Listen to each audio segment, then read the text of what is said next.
Yeah. You know what it is? We on our 5 o'clock a.m. grind. So the Euro trash can watch us. I'm just playing, man. I love y'all in the UK. Love y'all. I love all of y'all everywhere. We starting again, man. 5 o'clock show. For somehow I'm early and late simultaneously. Let's get it started.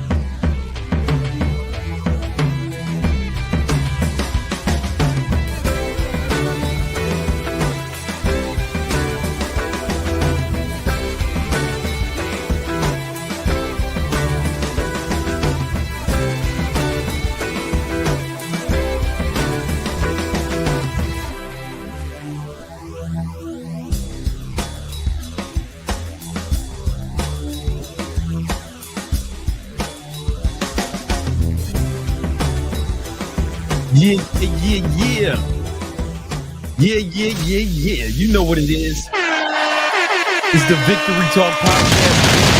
Big Brandon Carter, the king of ketosis. And this is episode, what is this, man? 248. 248. God damn, man. We've been doing this shit for a long time. Long time. 2 a week, man.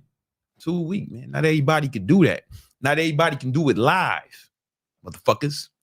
You know what I'm saying? This is how you know it's real, right? You can't AI live shit yet. Elon gonna be the first to have live AI porn. I promise you he's working on it. live AI porn, man. I promise you he's working on it, man. He's a genius. All right. But yeah, man, this is live. I am your host, Big Brandon Carter, King Keto, Gymnasium Jesus, Jesus de Gimnasio, para mi gente. And I'm out here, man. The South Side Savior. You know what I'm saying? They've been asking me to come back to the South Side because ICE been fucking shit up, you know? But I'm like, yo, I'm gonna stay out of this one. You know what's fucked up? Real quick. You guys know why there's so many illegal immigrants and refugees and shit in Chicago? Anyone know? Because Governor Abbott of fucking Texas sent them motherfuckers there on a bus. He just unloaded a bunch of fucking immigrants from the border. How fucking Mexicans get to Chicago? You know what I'm saying? Where they go to the Underground Railroad? They was following Harriet Tubman's tracks. Nah, man. Governor Abbott put them motherfuckers there. And the good people of Chicago, you know, they seen they was there with motherfuckers had sandals on, dressed like they in Guadalajara or Mexico City or some shit. They ain't have no fucking motherfuckers came in shorts and sandals in the Chicago winter. How long ago did this happen? It was a few years ago, man. Wow. And the good people of Chicago said, man, we can't let these motherfuckers freeze to death in Chicago. And they gave them some shit. And now Trump coming and kicking them out. I mean, which is cool. I don't give a fuck, right? You know what I'm saying? Like, I'm just saying, it's not Chicago's fault. I just want to put that out there, man. Like, how the fuck does an illegal immigrant get to Chicago? Motherfuckers ain't walking, horseback, a mule. Nah, man. The only way to get to the middle of the fucking country is for some transportation. That's how they got there. Now, Miami, I get it. Motherfuckers be swimming over here. Man. California, I get it. You know what I'm saying? I know exactly where they came from. I know exactly how they did it. But Chicago, nah, man. Governor Abbott shipped busloads of these motherfuckers, man. Look it up, man. California's like, y'all deal with them, Chicago. Once again, the good people of Chicago had to save these motherfuckers.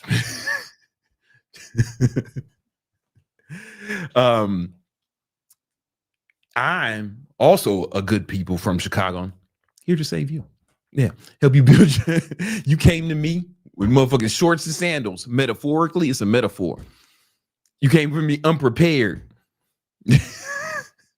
And I'm gonna get you prepared, man, today. You know what I'm saying? Damn, I had a funny story I wanted to tell you, motherfuckers, but I forgot all about it.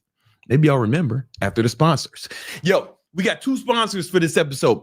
The first sponsor is me.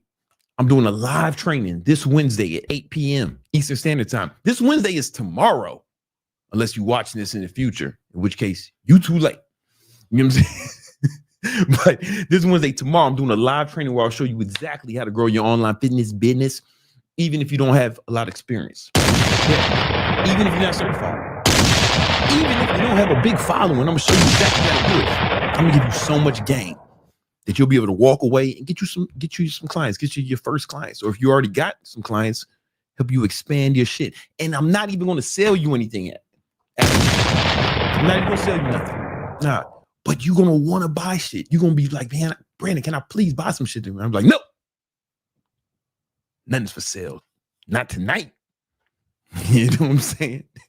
But you're gonna have so much game, man. I'm gonna answer all your questions. You won't even have to leave a super chat. Like right now, you got to leave a super chat for me to acknowledge you, right? But tomorrow, questions get answered for free. Come on now. Let's go. The next sponsor we have. So make sure you register for it now, motherfuckers. It's the first link, guys. It's the first link, guys. All right. Now, our second sponsor is Thought Repellent. Yeah, Thought Repellent. This is the easy to apply spray that keeps the hose away. Because, you know, man, once you start listening to the Victory Talk podcast, we're going to show you how to build your muscle, your money, your mindset. You're going to be the perfect man. You know what I'm saying? Like the real niggas ain't out here saying, man, how do I get some girls? How do I get some girls? Nah, man.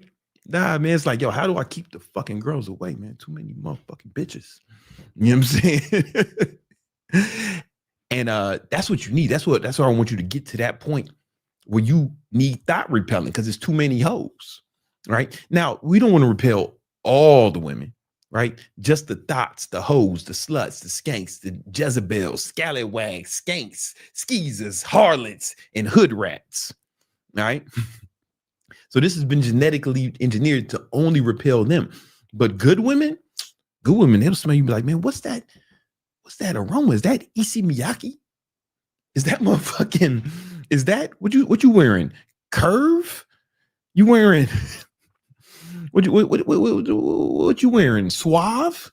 Nah, baby, that's Thought Repellent. That's why that bitch is over there throwing up in the corner. She got too close. She got too close and she got too many bodies. That's what happens. And all 100% of your super chats go towards development of Thought Repellent. We want to have this out. We wanted to have it out by Halloween. But we think if we get enough super chats, we can have this out by Thanksgiving. Yeah, by Thanksgiving. Black Friday. We should have it out by Thanksgiving, Black Friday, around that time. And this way, it'll make a good stocking stuffer. You know what I'm saying? Or just a gift, man. Get your dad a case of this shit, man. Keep the hoes away and keep your family together. You know what I'm saying? Some hoe get to your dad. He gonna accidentally fuck her. And it's not his fault. It's the hoe's fault, man. But he got to keep him away. Right? You want to keep your family? You got to get your father a crate of Thought Repellent. I got some. I got mine. But I want y'all to get some. Like, you know, I spray my son down with this shit before he goes to school. He's only 8. But man, the thoughts is starting early is what I hear. That's what I hear, man. So I spray him down, man. Hey, brother, stay safe out there. Stay safe out there, brother. You know? I think we got some heroes who have already contributed to the Thought Repellent Fund. Yes, sir. Okay, let's start with this one. Have a question. Okay. SDS Gaming 3872 with $10 coming in. He actually, he was here he was here before. Shout out to you, SDSM Gaming as 3872. Real catchy name you got there, man. You know what I'm saying? Rolls off the tongue. What's he saying? He's saying, I have a question. I went back and watched some of your old videos. I was wondering, what separates the current you from the old you? Time. You know what I'm saying? Because I was doing a lot of the same shit. But it's like time and consistency. You know, you do anything consistency for a long enough period of time, you're going to get some results. You're going to get good results. If you're doing the right shit for the right amount of time, you know, you're going to make progress, right? Consistency is undefeated, but it's not like just doing the right things for the right amount of time. It's doing it consistently for the right amount of time, right? Because, you know, let's use fitness, for example. If you work out for a week, you won't really get a lot of motherfucking progress, right? But if you work out and track your diet for like 90 days, you should see significant progress, right? But if it's not 90 days in a row, right? Well, let's say you do it for a week, then you fall off for a week, then you do it for a week, then you skipping days, all that shit. And it's so inconsistent that you don't really make progress. And that's how you go nowhere fast. You do a lot of work to do nothing, right? Consistency is the most important. It's the most important thing. If you can be consistent, there's very little you can accomplish within the, you know, realm of reality, right? Like you can't fly or nothing, but I mean, you know, things that are really attainable, you can go and get them if you are consistent over a long enough period of time. So it's just time, man. It's just time. Being consistent for a long enough period of time, you will get fantastic results. It compounds, baby. Shout out to you, EDS XQ Gamer. Shout out to you, brother. We got Truly Allen's. So first he gave it $2 and then he forgot to add his question. So he had to. That happens. Yeah. And he's doing a statement. He says, when I started keto, I didn't shed for 3 days. Really? That's unusual, man. Like, here's the thing. I don't think people are doing keto right when they say that, because I eat like green vegetables all the time. I eat like 2 salads a day. You get a lot of roughage in there, you know? There's a lot of fiber. And if you're drinking coffee, you can drink coffee on keto. Coffee is a natural laxative. It has a ton of fiber. Coffee has a shitload of fiber. And I eat berries. So I don't know, man. You know, I'd have to learn more about what you did, but you know, it sounds like you did what a lot of motherfuckers do when they say I did keto. They just ate a bunch of bacon and butter and said, yeah, I'm doing keto. You know what I'm saying? Wonder why they ain't feel good, you know? But you can eat motherfucking salad. You can eat green vegetables. I eat 2 big salads every day. You know what I'm saying? It ain't no big deal. Right? You should be able to shit when you're doing that, man. What was we talking about, man? We was talking about the refugees and shit. Yeah. Yo, real quick, man. I got a lot of shit I want to cover today, but have y'all seen this shit with the FBI director, man? He was flying his motherfucking, he's flying around to see his bitch. You seen this shit? Hold up, man. Using your money, taxpayer money, man. Hold on.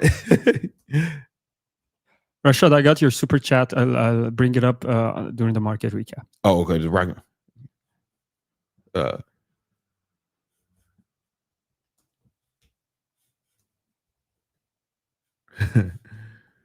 I just want to bring this shit up, man, because this shit is wild to me, man.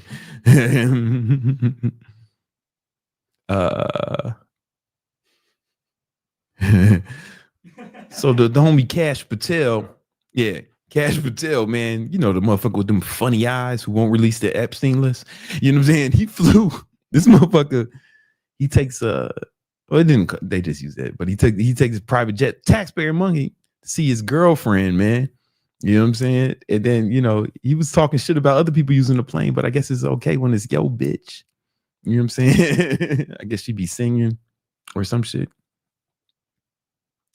All right, man. What y'all think of that, man? How y'all feel about that, man? I don't know, man. I think that shit was kind of wild. I thought that shit was wild. I don't know. That shit was fucked up. All right. If you got questions, leave a super chat. Yo, man, how come you won't release? You know what flights I want to see? The flight log of the Epstein list. I want to see the whole Epstein list. Why won't he release the motherfucking Epstein list, though? I ain't saying why. You guys can draw your own conclusion, man. But why the fuck won't he release the Epstein list? Anybody know? I got some ideas. I got some ideas, man. Anyways, let's get into the training for today.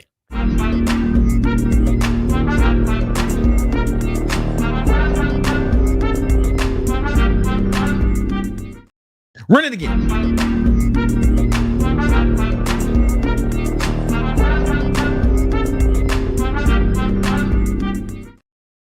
Yo, you want more energy?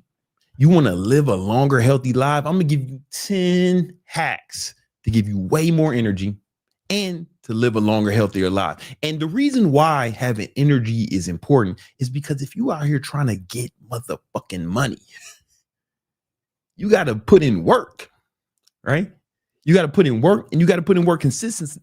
You got to put in work consistently over a long enough period of time. But it's not even just how much you work. It's also the quality of that work, right? And you need what? Energy for that shit, right? You need energy for that shit. And in order to do that, you should implement these 10 hacks to give you more energy so you can make more money and I guess live longer, I guess, right? But living longer will make you more money because of compound interest.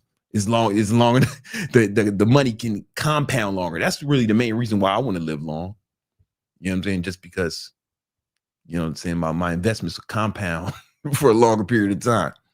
Let's get into it. You motherfuckers, wait, before we get into it, you motherfuckers be tired as shit, sleepy. If you tired, you might as well be retired, right? There's no way you...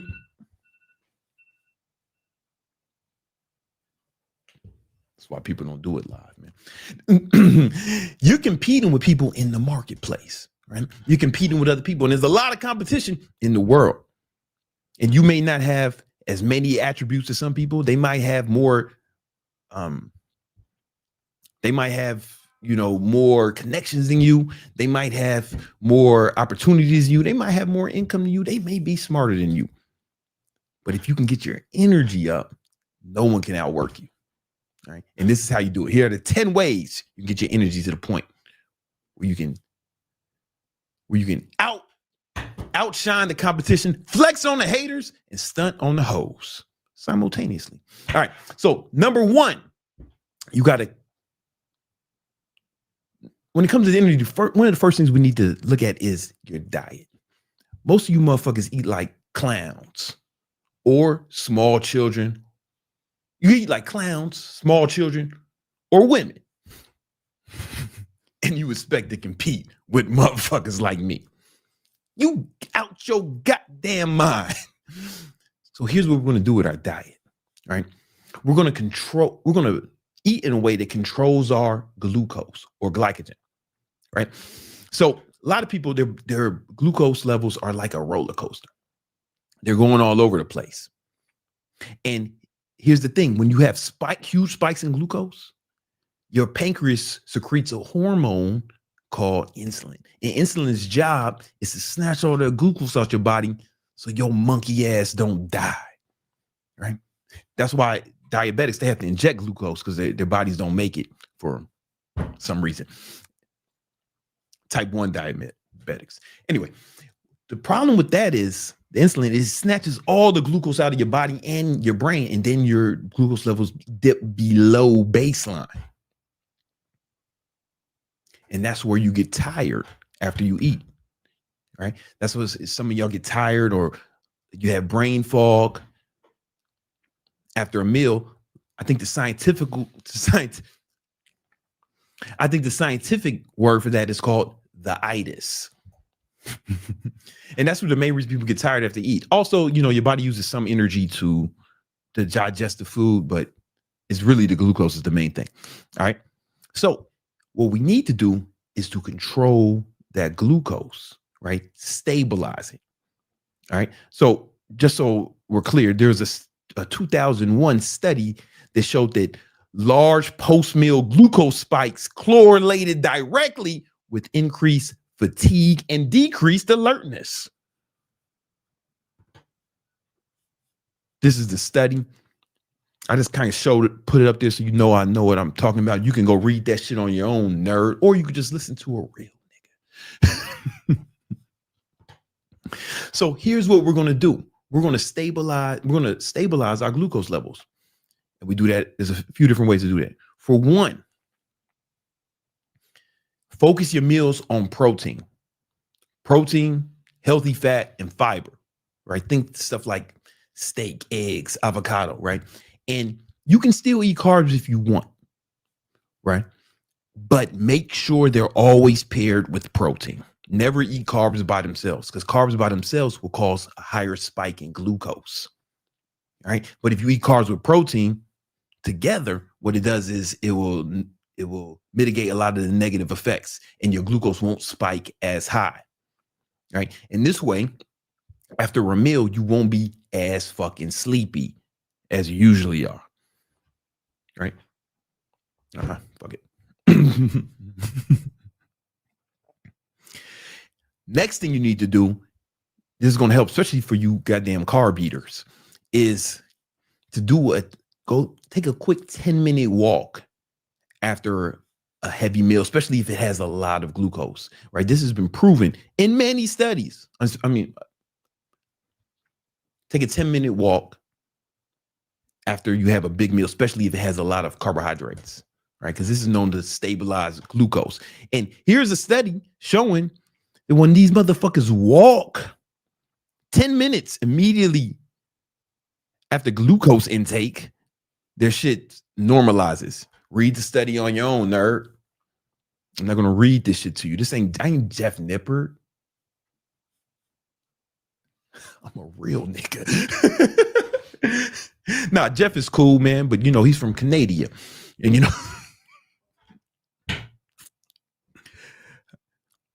right. I ain't Jeff Nippert. I ain't gonna read the study to you. I'm just gonna tell you what it says. So you want to make sure you control your glucose levels. Don't let it spike out of control. Now, here's the thing. A lot of you motherfuckers do shit like eat candy and cake during the day. It's just insane. It's like my son to do that. I took him to the movies. All he wanted was a bag of M&Ms. He likes the plain M&Ms. He's a simple child. That's all he wanted. And cool. He's a fucking baby. He's 8 years old. He don't know shit about life yet. And he ain't got to fucking hustle. He ain't got to pay no bills. Your goofy ass wants to come up. Right? So what you need to do is make sure you don't snack on bullshit. Every time you have some carbs, you better have some protein with it. And then go for a 10-minute walk after that shit. And this way you won't be as tired. You won't suffer from the itis. Shit like that. All right. Number two, the second thing you need to do is every once in a while, I do something called, I fast between sometimes 24 hours, sometimes 48 hours, sometimes 72 hours, right? So I go for on fast every once in a while. Like today, I did a 24-hour fast. I'm in a 24-hour fast right now, meaning I ate dinner last night around 9-ish, 10-ish, around that time. And I'm not going to eat again till tonight around 9 or 10, right? So it's like a 24-hour fast. And every time I do this, what happens is when I do these fasts, not only do I get super ripped, like I get super ripped. I started doing this just for body composition reasons, right? Every once in a while, I would need to get ripped or something for a photo shoot, or I'm filming a bunch of shit and I wanted to be extra shredded for that shit. And what I would do is I would go, depending on how fat I was, I would go on either a 24-hour fast, 48-hour fast, or 72-hour fast. And I would be way more ripped after it. But what I noticed was during the fast, if done right, I had way more energy and I got way more shit done. But you got to do it right. Here's how you do the fast right. You take a shitload of caffeine. Me, I'll take like 3 pre-workouts per day when I'm doing a 24-hour fast, or just when I'm fasting. If I'm doing like a prolonged fast, I'll take 3 pre-workouts, which add up to be around 900 milligrams of caffeine. I'm not saying you should do that. I have a super high caffeine tolerance. That might you motherfuckers might spaz out doing that shit. You be running butt naked down the street, singing your favorite songs like a crazy person. Me, I'm still calm and cool and shit. but you want to have some caffeine throughout the day. Every time you feel tired, get some caffeine. Also, what's going to help it is increase your electrolytes. You could get drink some of that LMNT, that shit Huberman be slanging, you know. Or me, what I like to do, I'll take that sometimes, but also I drink water, a bunch of water throughout the day, and I'll throw some salt in this shit, like a teaspoon of salt in this shit, and drink a few of these throughout the day. And what happens is those electrolytes will help you feel better while you're fasting. But here's the key.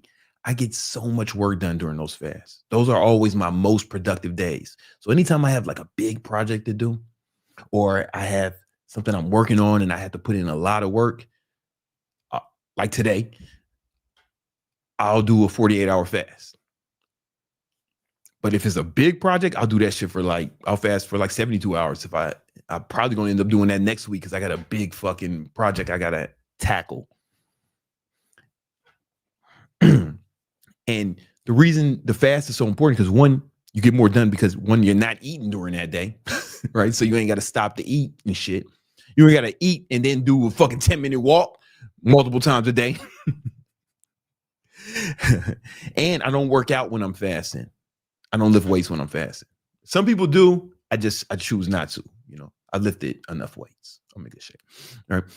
And then because of what happens is you start getting so much more energy, man. You start feeling, if done right and with enough caffeine, you start feeling like, I don't know, your cognitive functions kind of improve.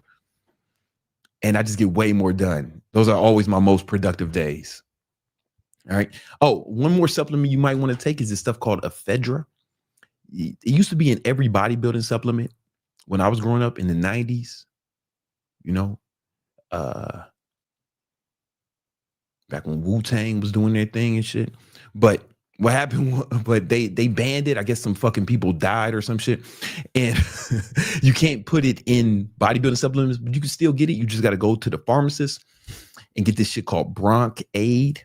And the main ingredient in that is ephedra. And all you got to do is show them your ID. You don't need a prescription. Just show them your ID. And you say, let me get some of that Bronc Aid. And they'll show your ID just to make sure, just scan your ID to make sure you ain't a felon or some shit. I don't know why they need your ID. Make sure you're not Breaking Bad. You ain't making fucking meth with the shit. I don't know how it works. Right. But then check that, then you can get that shit. It's super simple. And you will lose a lot of fat too if you do this, honestly, especially with the Bronc Aid. Bronc Aid is a potent fat burner. Well, first of all, Bronc Aid will give you tons of energy and it will kill your appetite. Like you won't be hungry at fucking all. It's like Ozempic in a pill. I'm not paid by Bronc Aid. I'll take the money if you fucking nerds is listening, but I don't think I'm using it for an off-label use case. So I don't think they would endorse this shit. And you'll burn fat. Like ephedra is actually proven to burn fat as well. So fat loss is a two-part process: lipolysis and oxidation. Lipolysis is when the fat cells break down into fatty acids, and oxidation is when your body uses those fatty acids for energy, right? And ephedra has been proven multiple studies to increase the rate of lipolysis, right? All right. So yeah, 24 to 72 hour fast. I wouldn't fast longer than that. I wouldn't, 48 hours is kind of the sweet spot for me, but I'll do it if I have to. All right, cool. The third thing you need to do to have more motherfucking energy is lift weights. I know, big surprise that the fucking guy who don't never wear sleeves is telling you to lift weights. But lifting weights has been proven to actually give you more energy, right? So here's a study right here that showed that resistance training increases mitochondria density in your body, right? Where it raises testosterone and dopamine. You need testosterone and dopamine to really get shit fucking popping. Check out that study when you get a chance, bitch nigga. All right. And then, I got multiple studies in here. Hold up. Yeah, here's another study that shows that it increases dopamine. Weightlifting increases dopamine. Now, here's the thing about dopamine. Dopamine is not just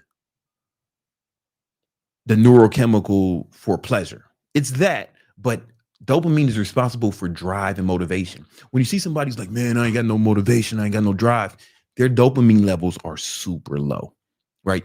Dopamine, you need dopamine to have motivation.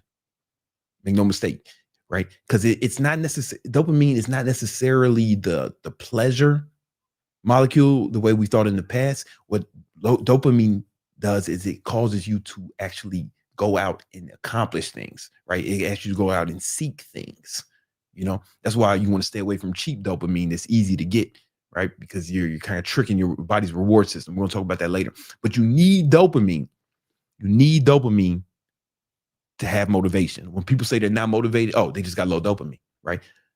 Resistance training increases dopamine, right? Now we got, I think I had another one in here. Boom, here's another study that shows that exercise boosts dopamine release and brain-derived nootropic factor, right? And this is from NYU. You know what I'm saying? So there's that. All right. No, here's the thing, though. Here's the thing. There are studies that show that dopamine actually increases your mental cognition, right? So here's a study, man, a meta-analysis showing that resistance training, weightlifting, actually increases cognition, which is like your mental capacity, right? And how well you think. So if you ain't lifting, man, you ain't thinking as hard as me, man. You ain't thinking as hard as a motherfucker who's lifting. Right. So this really helps. So what you want to do, man, what I do is what I do is I do full body workouts. I have videos about it, but I've been doing full body workouts for over 10 years now. I've been making videos about it, and I think it's superior when it comes to build muscle. All I do is I pick one or two compound movements per body part, and I do 3 to 4 sets of those, right? And I do it every day, but I've been lifting for a long time. I can handle more volume than you can, right? If you did it 3 or 4 times a week, that'd be sufficient for the majority of the population, right? I might need a little bit more stimuli, right? But that's all good, right? And so when I say compound movements, you want to focus on, you don't want to do isolation movements. You want to do compound movements. These are your bench press, deadlifts, bent over rows, squats, overhead press, chin ups, pull ups, shit of that nature. Right. The fourth thing you need to do to have way more energy is get sunlight early in the morning. So here's a study I'm about to show you that people who expose themselves to early morning light have better sleep quality and higher daytime alertness. That's the part I want you to understand. Higher daytime alertness. So in this study, it just proved that people had more energy throughout the day. They were more alert when they got sun exposure first thing in the morning, right? And I think my favorite white science man, Andrew Huberman, he talks about this shit all the time. He'll tell this shit to anyone who will listen. Is to get sunlight in your eyes first thing in the morning, right in your eyeballs, right? And it's not through a window. Not with no sunglasses on. You need to get exposure. Don't stare into the sun like a fucking weirdo, but just go outside while the sun is out, even if it's an overcast day. So how that looks for me is, I live right across the street from the Atlantic Ocean. So I'll get outside and I'll walk on the ocean. I see manatees in the morning sometimes. They say what up to your boy. There be lizards there sometimes, man. They just come to show love. They don't want no beef, and I'll do like my handstand push-ups out there. I'll read in the morning, but I do it at sunrise, like soon as the sun starts coming up, before it gets too bright. And I do it at sunrise, and when the sky is still kind of orange and shit. And I make sure that it gets in my. I don't have to look at the fucking sun like a weirdo, but just make sure I get sun exposure first thing in the morning. And as a result, I have way more energy in you. So you need to start incorporating that in some way. Maybe you ain't got the Atlantic Ocean in your backyard, but you need to at least go outside, open a window, stick your head out that motherfucker. I don't know what you got to do, but you want to get sunlight directly in your eyes first thing in the morning. All right, it's critical. It's critical. You will have more energy throughout the day, according to the studies, and you'll sleep better in the nighttime. All right. So, but all you need is like 5 to 10 minutes. You don't have to be outside like mad long in the morning, like 30 minutes in the morning, like me, you know. But I have noticed it, man. When I go on a walk in the morning, I feel better. Like there's something, it's not just the sun. The sun is a big part of it, but also it does something for my brain. Like I don't listen to music or nothing. I just alone with my thoughts and I go on a quick like 20-minute walk or something, do some handstand push-ups, come back in, and I feel better. I feel like I'm ready to attack the day. You know, I feel like I'm ready to take the day by its fucking neck and demand that it gives me everything I want. I want you to have that feeling too. So get outside in the morning, bitch nigga. All right. The fifth thing you need to do to have way more energy is control dopamine exposure. So remember, dopamine is required. It's required. It's fundamental for motivation. If your dopamine is low, you will not have a lot of motivation. Now, here's the problem though. Most of you motherfuckers are artificially spiking your dopamine throughout the day. So I want you to think about this. Think about it like this. So your brain, I want you to think about it like a trough, like a bucket or some shit, right? And in that bucket, every day your brain is making that's not good. Your brain is making a certain amount of dopamine each day. All right. Now what happens is when you do something that spikes your dopamine, you're left with a little less after, right? So this is like, playing video games, surfing social media, doing drugs, getting high, anything that sparks dopamine. And you keep doing this shit throughout the day, right? Boom. And then you have with less dopamine. Now, dopamine will replenish. It will replenish when you're sleeping, right? But the problem is most of you motherfuckers, you're doing this shit all day. You're fucking gooning and playing video games and then fucking getting high, doing a bunch of shit that spikes your dopamine all day. And you never give your dopamine a chance to recover enough. And that's why you motherfuckers don't have motivation, right? Because you keep artificially using your dopamine of it. Because when people say spikes, it's not really that. It's like a withdrawal. It's more of a withdrawal from your dopamine reserves, right? And you guys are withdrawing all day, every day, and you're not replenishing enough, or you don't give your body enough chance to replenish.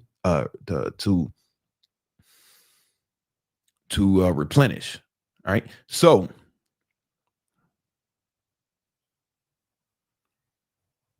what is this?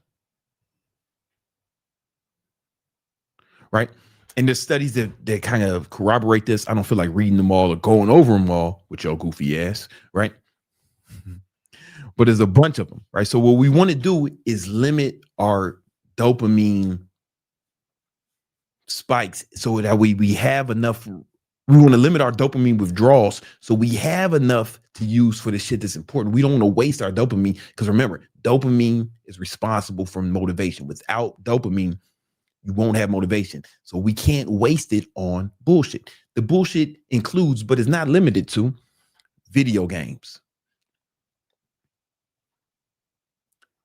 social media surfing, gooning,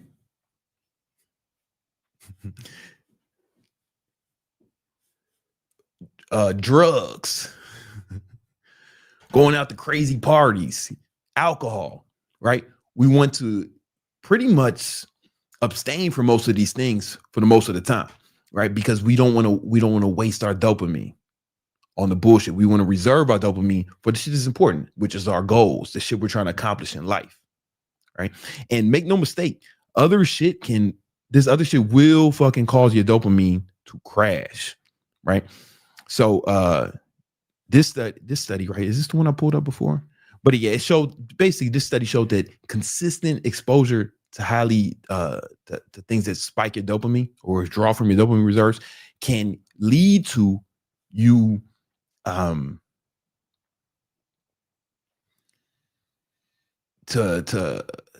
I don't know how to say this word, but anyway, it fucks up your brain's reward center, right? So you no longer have the ability to feel pleasure as much, right? This is why, you play hours of video game. It's kind of fun when you're doing it, but it becomes less and less fun. Or you smoke weed, you need more and more weed, right? You start going out to clubs every night, it starts to become less fun the more you do it. The first time it's amazing, right? The more you do it, you start fucking random bitches. After a while, it gets old, man. Most of y'all will never experience that, but let me tell you, fucking hundreds of bitches gets old after a while.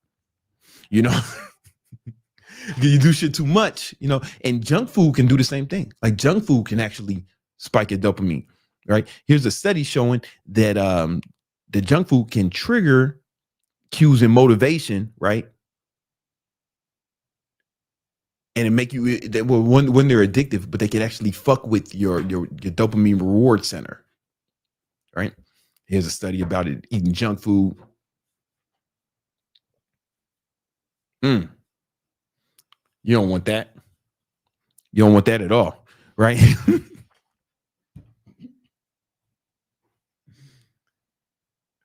I think there's another one here. Oh, it's the same one. All right, cool. Whatever. This is why people don't do it live.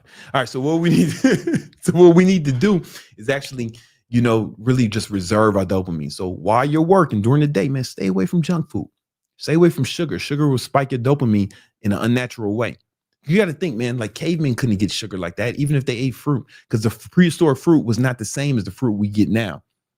Right. And they definitely weren't eating fucking Snickers and shit. You know what I'm saying? Right. It was difficult for a caveman to get sugar, right? Because it was the fruit was different now because we bred it to be different over years. Like if you see prehistoric fruit versus like the fruit we have now, like caveman ain't never seen no shit like that. And the fruit was seasonal, right? So they couldn't even get that shit all day, every day like we can, right? But so they couldn't even get regular fruit. So they definitely wasn't eating gummy worms, gummy bears like your goofy ass. You know what I'm saying? They wasn't eating motherfucking chocolate cake like your goofy ass, right? This shit would go haywire if they were exposed to that shit, right? So we want to stay away from junk food, sweets. We want to stay away from all recreational drugs. I haven't done a recreational drug in over 10 years. Stay away from alcohol. I haven't drank alcohol at all in over 10 years. Really limit your fucking video game playing, limit your gooning. Limit your goon. I know some people just clicked off this video and I said, I got a goon less. Oh, not me, sir. Some of y'all, somebody heard that shit and threw their fucking laptop out the window, man. And then went and got it because they needed the goon. All right. Right. Just all these things that withdraw from our dopamine reserves. We want to stay away from these shits. Right. Next thing we want to do is, man, we want to eat. You want to eat higher fat. Okay, here's the one thing you could do. This is optional, but this is what I do. I do something called the ketogenic diet. I fucking love it. See, the reason I went keto at first is because my cholesterol was kind of high. All right.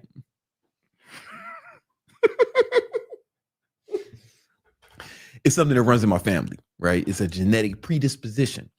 And the doctor wanted to put me on statin medications, right? These drugs, statin drugs, but they have tons of like super negative side effects.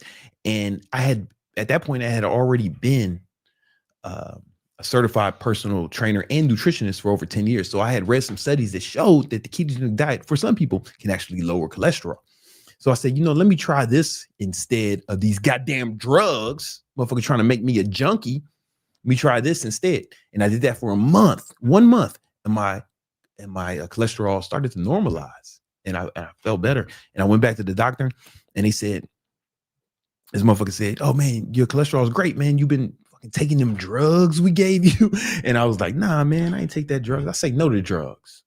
Right. And he said, "Well, just keep doing whatever you're doing." I was like, "Yeah, whatever, bitch." And then I walked out of there and I said, "Man, the keto really worked, helped my cholesterol." But I noticed that once I went keto, I had more energy and I had more mental focus. And a lot of people report the same thing, right? Even plates for more dates. That motherfucker, he said, "Man, I wanted to go keto because the mental cognitive improvement is so incredible. But I love carbs or some shit." You can put the clip we sent me. he said that shit. That's more plates for more dates, you know? And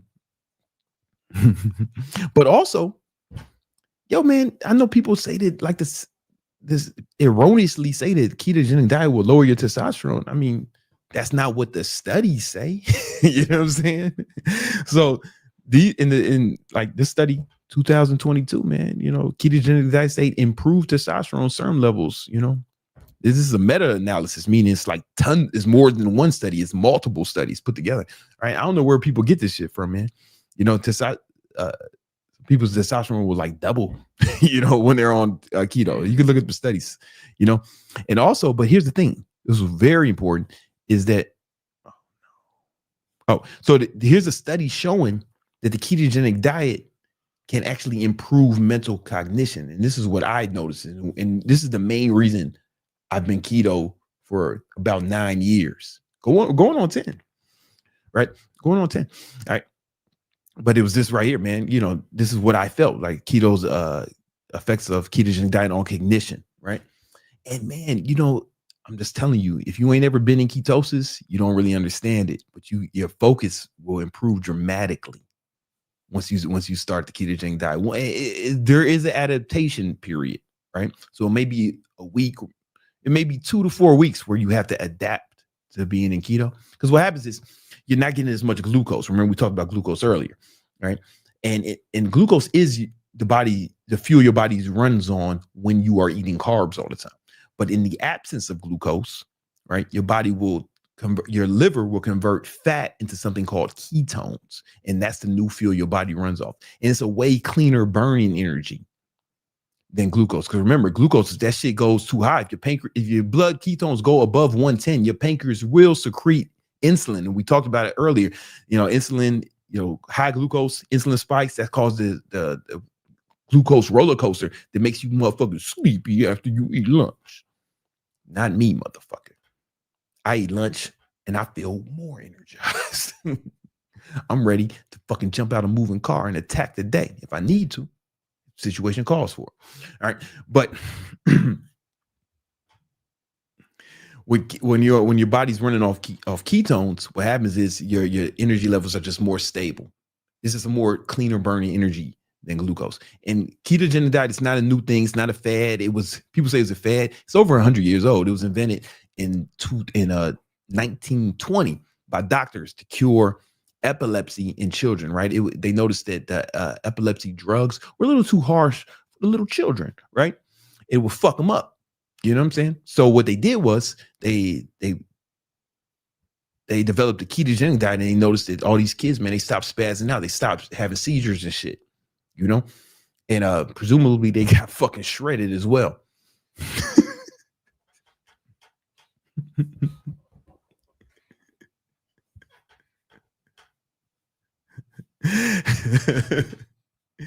But yeah, it just shows that keto will actually improve mental cognition. You know, now you can get the same effect from carnivore diet. I know that's really exciting right now. People are really into carnivore over the last 5 years. Every guy who fucking watches MMA, every guy who watches MMA and votes for Trump wants to do carnivore, right? Which is cool. I get it. You know, it's a little different. Carnivore is different than keto, but if you are carnivore, you'll probably be in ketosis, right? Ketogenic diet, the difference is ketogenic diet is a macronutrient ratio, meaning you just need 50, like below 50 net carbs. Most people are in ketosis, right? And then you replace the rest with fat and protein. What carnivore is just, hey man, we just eat meat.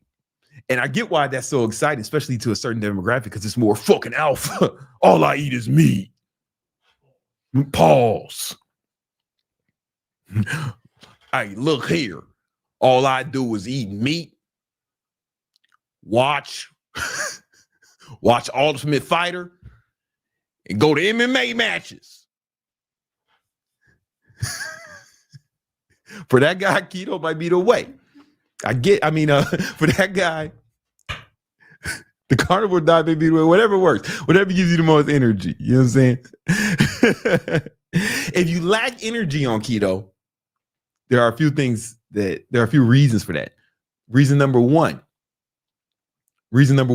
is you weren't supplemented with electrolytes. When you lower your carbs like that, you have to supplement with electrolytes. So I drink like 2 or 3 of those LMNT shits per day. I put extra salt in my water that I drink. I drink 2 gallons of water a day. No, I'm a beast. And then I put more salt on my food. Put hot sauce on my food because hot sauce is low. There's no calories, and it has a lot of sodium. I got an assortment of hot sauces in the crib. You know, I'm like a hot sauce sommelier. You know what I'm saying? I can smell it in the aroma. This is a vinegar-based cayenne pepper hot sauce. I'll tell you what kind of peppers it was made of. You feel me? Increase your salt intake. Now, another reason why you might not have energy on keto is because it really decreases your hunger. Like when people start doing keto, they are not as hungry. And there's studies that prove this, like the ketogenic diet dramatically reduces hunger.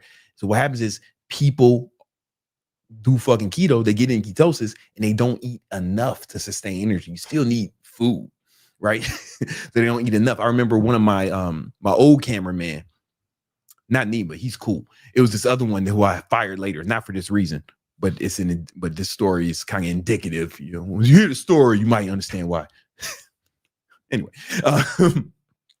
he was like, man, he was doing keto. He's like, man, I'm not hungry, but I feel like I need to eat. I ain't got no energy and I'm not hungry, but I feel like I need to eat. I was like, all right, motherfucker, what you eat yesterday? And we went through, first I was like, motherfucker, are you tracking this shit? He's like, nah, all right, cool. So we went over what he ate every day. We put it in MyFitnessPal and we estimated how much he was eating. This motherfucker was like 220 pounds. He had 1,000 calories.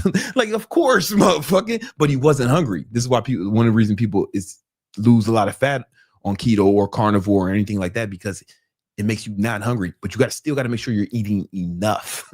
So that's the second reason people might have low energy on keto. And then the third reason is sometimes they don't do it long enough. There is an adaptation phase, right? Your body's been running on glucose its whole life, right? So now you have to switch it. Your body has to learn to produce ketones instead of, your body has to learn to produce ketones and enough ketones to give you energy. And there's an adaptation phase. It can take a week. I mean, it can take like 2 weeks. Some people take a month, depending, right? But one thing that can aid with that is during the adaptation phase, if you take a ketone supplement. You can use just any ketone supplement, any supplement with ketones, whatever you want, right? You take that a few times a day, 2 or 3 times a day. They don't have calories and nothing, but then you'll have more energy and you'll feel normal because you're supplementing the ketones, right? So that's what you want to do. And then here's now, and some people say, man, but I can't build muscle. I can't build muscle on keto. Oh man, you got the whole game fucked up. There is oh fuck. What happened? I posted it right here. Hold on, let me just get into it real quick. I don't want this to be all about keto. You don't have to do this shit. You know, you can, hold on. My fault. I'm in it. Greg, I see you in there. Just give me a second.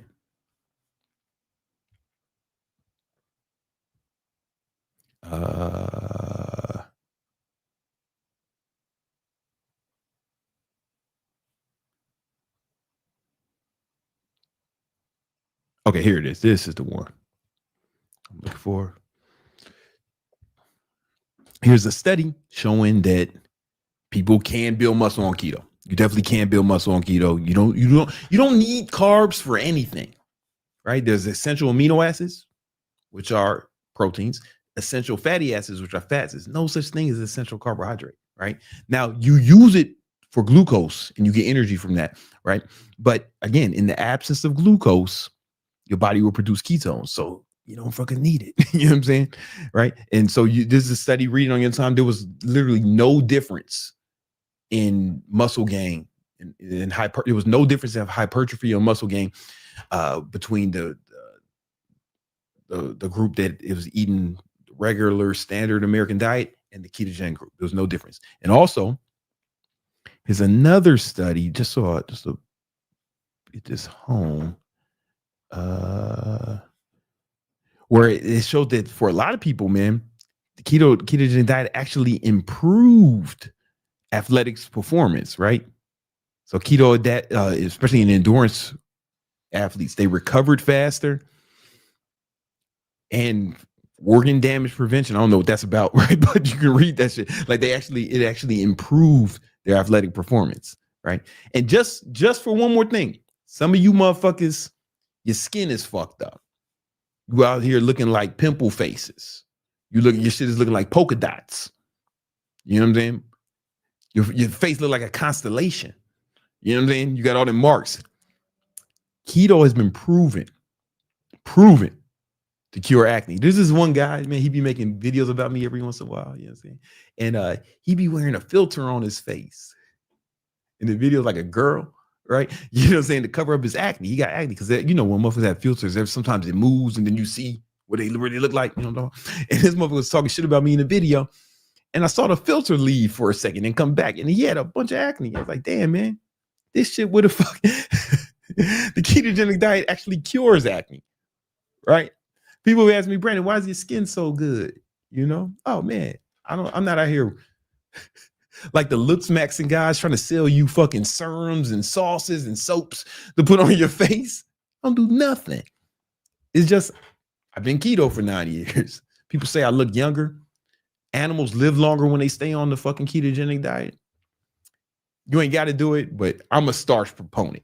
I think I've made my strong case. Now we're gonna get into the next things you need to do to have more energy. But first, man, we gotta stop for the market update with the homie Greg.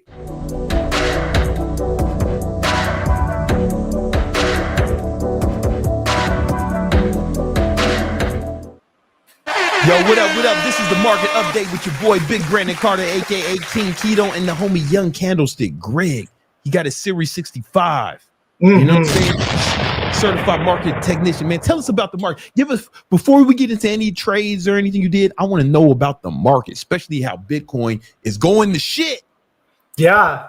Basically, there's a big ass market rug pull. We have what's called risk off. Market is selling off. Crypto is selling off. Even the metals are selling off. So gold and silver as well. So let's break it down. So I'll come back to crypto, but first, S&P 500 having a down day, down 1.19%. Basically, what's happened lately is the market broke out from this breakdown candle, had a big rise up, sold off a little bit, had a few chop days, and today it's called a rug pull because we started with a big gap down. So anybody that was buying stocks or anticipating the market to go higher, they're trapped. They're basically underwater right away, first thing in the morning. And so the market was basically gapping down into an area of support. I would have liked it to come down a little bit lower before aggressively buying. But Brandon, we crushed it in futures this morning, this big rip first thing in the morning. And this is one of those kind of like bear market type of rallies where if you start to bounce and move up sharply, it's kind of like the reverse. Normally in an uptrend, you're kind of in an uptrend and then you sell off sharply. Now we're starting to get sharp bounces and then we're slowly selling off. And so right now the market, it's signaling risk off. It could just be green. It could be tomorrow. It could just be a one-day wonder. But when we take a look at other markets like IWM, I've been telling you guys I'm short IWM. I'm bearish IWM. And the Russell 2000, it's a leading market indicator because that's where most of the stocks live. It's a measure of what we call as weak. And so I expect that weakness to continue. I think that the market could be starting its correction. You know, as long as we're underneath a lot of these resistance points, I think that the market could potentially sell off at least another 1%, but it could get ugly. 5 to 10% is not out of the question. But let's not get ahead of ourselves. We have to take this market day by day. There's so many news headlines, earnings announcements, and we are just coming into prior all-time high support. So short term, we could get a bounce, but if we put in lower high pivots relative to the all-time highs, that's where the market could start to find some more sellers and weakness could take over. Okay. So IWM, bearish leading market indicator. SMH was down 3.64%. That's super bearish. And it's going to be down even further with AMD earnings. AMD just reported their earnings and the stock is down, 4% after hours. Okay. So we'll see if that bleeding continues in AMD, and that's going to carry forward in the market. The market's not really going to be green or having strong, big up days if the semiconductors are weak as well. Then it brings us into crypto, Bitcoin. Yeah, so everything's down. Everything's down. Crypto's down. Bitcoin's down. Ethereum was down 10% today. Get the fuck out of here. 10%. 10%. So this whole period was indeed a distribution period. So that means it's going back and forth. Buyers are hoping that it breaks out up. Sellers are hoping it breaks on down. Too many crypto bulls up here eventually got liquidated. And crypto has a lot of leverage in it, so the moves can get magnified. You can put in $100 and get 100x leverage, 300x leverage, which is just absolutely wild because with $100 you can have the power of 10 grand, 100 grand, and that's what's magnifying these moves. If Ethereum were to drop another 10%, I'm going to start establishing a good long-term position. Right now, crypto is about 1% of my long-term investments. Okay. So, yo, man, this over this week, Bitcoin is down 8%. Yeah, and most of that was even just like today, down 6.6%. Bitcoin's officially in a bear market because it is down 20% from its all-time highs. So, Bitcoin bear market. Those crypto bulls that are telling you to get crypto now, otherwise you'll never get another chance. You'll never get you just got another chance. Yep, I got another chance. Perfect. And so now, if y'all have any questions about any stock, security, cryptocurrency, motherfucking horoscope, anything, leave a super chat and Greg answer it. I got you guys. So looking at Bitcoin, how would I establish positions? Maybe go like a quarter size right here, another quarter down at 95K, and then the last half, I'd maybe look at buying the dip near 80 to 75K. That's where I'm going to be buying a decent amount of crypto. I'll probably get up my long-term portfolio up to 5, maybe even 10% in Bitcoin down there at those prices. And even still, gold is selling off. Gold is selling off, man. I was going to ask you about that, man. When do we go back into gold? Yeah, so gold, it's kind of really just going sideways. It's above supports, but it's beneath resistance. So it's still in no man's land. I wouldn't be surprised if it sold off, a bit more, maybe sold off another 3 to 5%. But I do think that is a dip buy longer term. I'm wheeling silver. I'm wheeling AG. Okay, and this is starting to break down. AG dip buys near like 1067. Whoa, what's AG?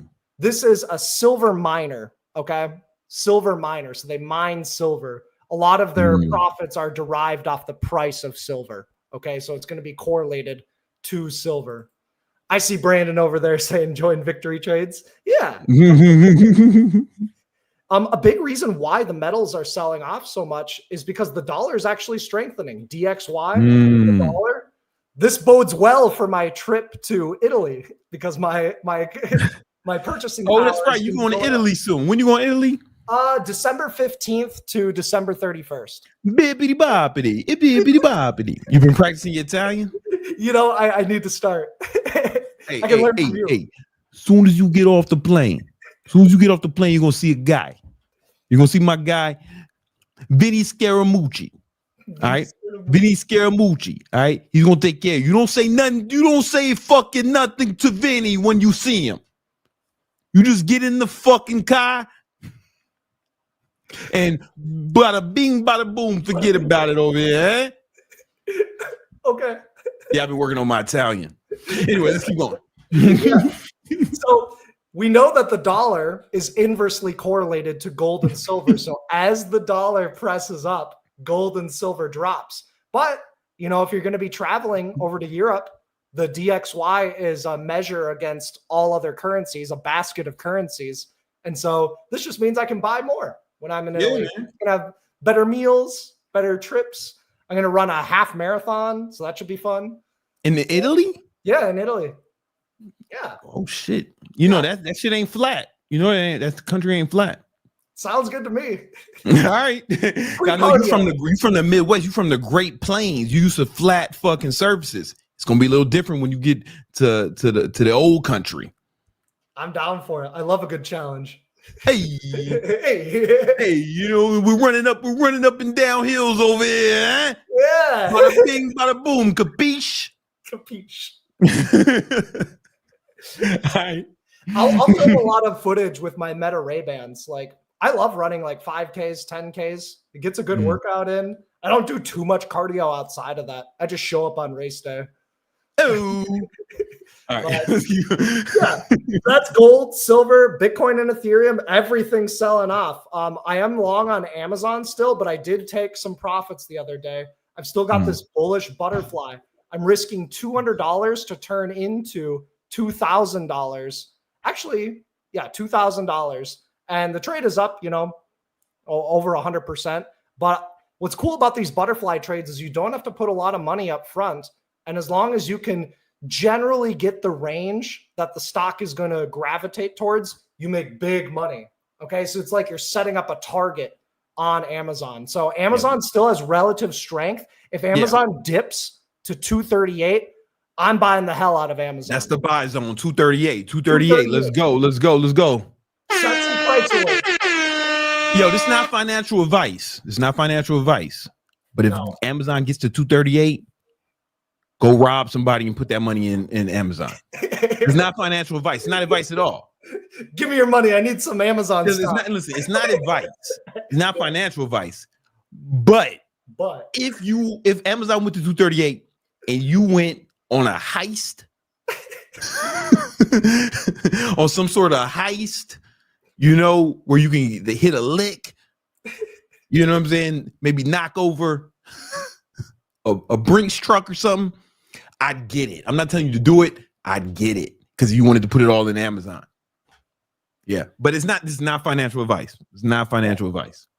I'm just telling you guys what I'm doing. Charts come with limitations and difficulties. This is not an offer to buy or sell. Fill off a truck. Hey, that Michon says, fill out a truck over here.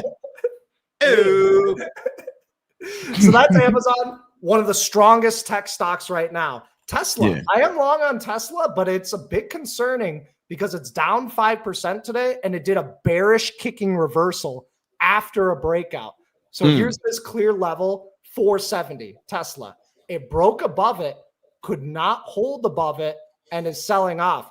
This is a bearish kicking reversal pattern. Whenever you have a green candle closing near the high, the next day you have a gap down, close near the low. That is bearish. So Tesla may see some lower prices. It may want to test the bottom end of the consolidation, 420. He's going to test the bottom, pause. He's going to test the bottom and it's going to test 420. Just try it out. It's good. See, you know, you never know until you try. You know? Yeah. There's so many innuendos. How you know you don't like it? Like we could go off. All right. Yo, what about? I'm looking at Bitcoin. Okay. At like 93,000, like around there, like 92,000. You see what I see?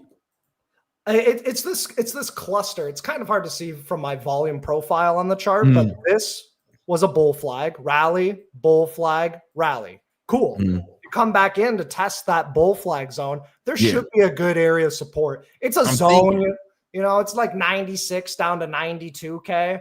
This is it should get a short-term bounce. It could morph into a bigger term bounce. Yeah. So that's why you stair step in.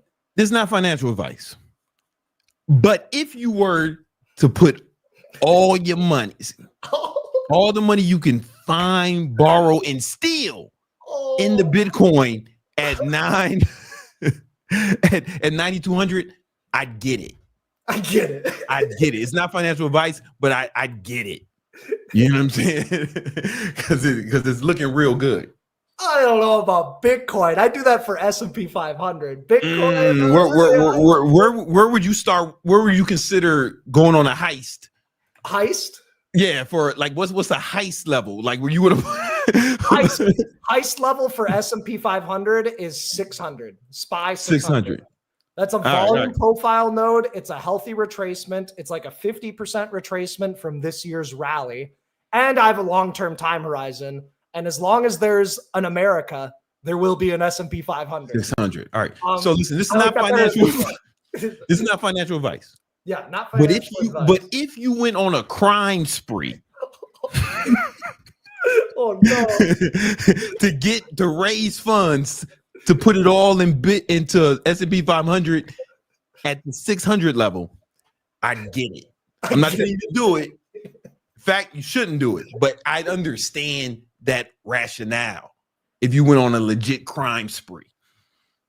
Yeah. Yeah.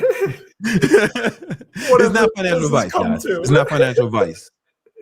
These are some levels, much better than the levels that a lot of other people are saying to buy, the all-time high breakout. If volume wasn't really confirming it, and there was a lot of divergences. So we teach divergences because they help you not chase breakouts. So the RSI was making lower highs as Bitcoin was making higher highs. That tells us to not trust the breakout. So yeah. That's called a bearish divergence for you bitch niggas who don't know shit about the charts. Yep. It's important. It'll save you a lot of money. Yeah, man. It'll save you a lot of money. Or make you a lot of money. You can catch the bullish divergence, the reverse, Yeah. I really like bullish divergences too. Because look, down here, RSI made higher lows as price made slight lower lows. That tells you buy the shit out of this. Would you? That's the RSI 2? It's RSI 14. Just 14. RSI. I meant to say 14. Yeah. Yep. Because I use the 2 when I'm day trading.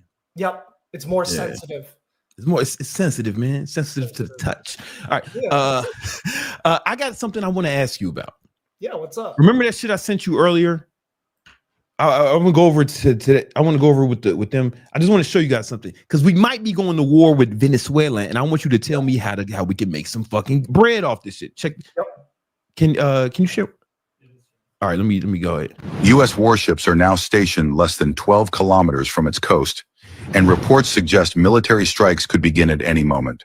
The Miami Herald reports that Washington has finalized plans to target military installations inside Venezuela. The Pentagon denies it, but the deployment tells another story.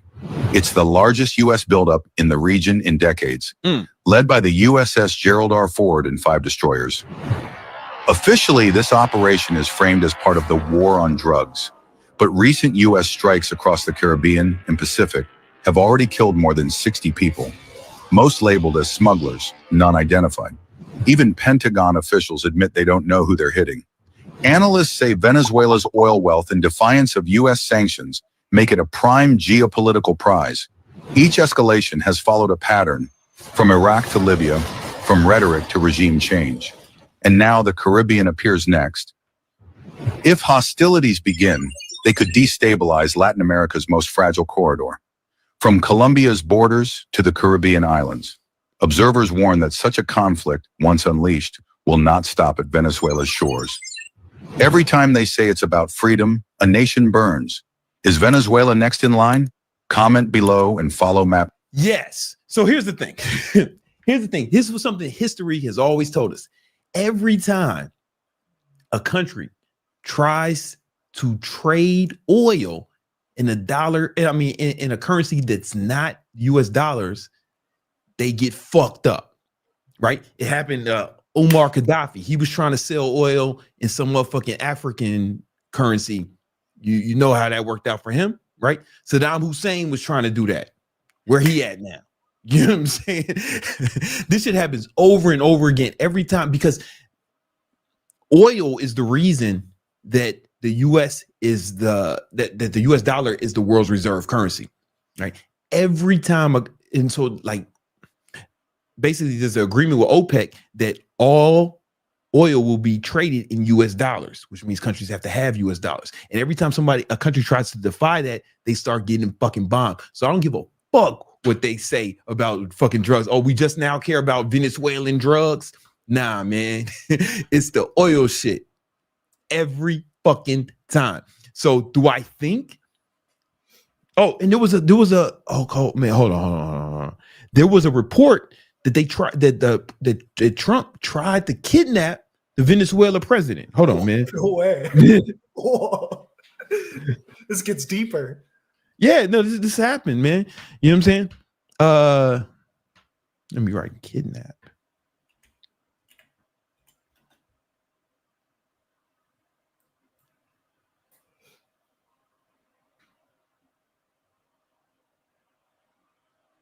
Yeah, man. It shit didn't work. But this was like 8 days ago, man. 8 days ago. Oh, let me close this shit. Fuck. No, I don't want to. Right. But there was a plot. You can look this up. There was a plot where U.S. secretly they tried to kidnap the Venezuela president. They tried to bribe his pilot, but the shit ain't work. You know what I'm saying? They've been trying to kill this motherfucker, and now there's fucking mad warships in his backyard. This shit is not a game. All right. And here's the thing. Trump just gave billions of dollars to fuck, where Messi's from? Where's Messi from? I had to ask this guy, Messi. He's like, Argentina. But like Trump just gave billions of dollars to Argentina, right? To bail them out. They corrupt as fuck. First, I just thought when I first looking into it, I was thinking maybe he gave them billions of dollars because that's where the Nazis went when they fled. Maybe it had something to do with that, but it wasn't. It's because he got beef with the fucking country of Venezuela, right? So he's looking for allies in the regions if he goes to fucking war. This is my hypothesis. You know what I'm saying? So here's the thing. I think we're going to war with Venezuela in some capacity, 100%. Like 100%, because they're trying to trade oil in a different currency, and that shit don't fly with the U.S. I don't care who the president is. You do that shit, you getting bombed the fuck out, right?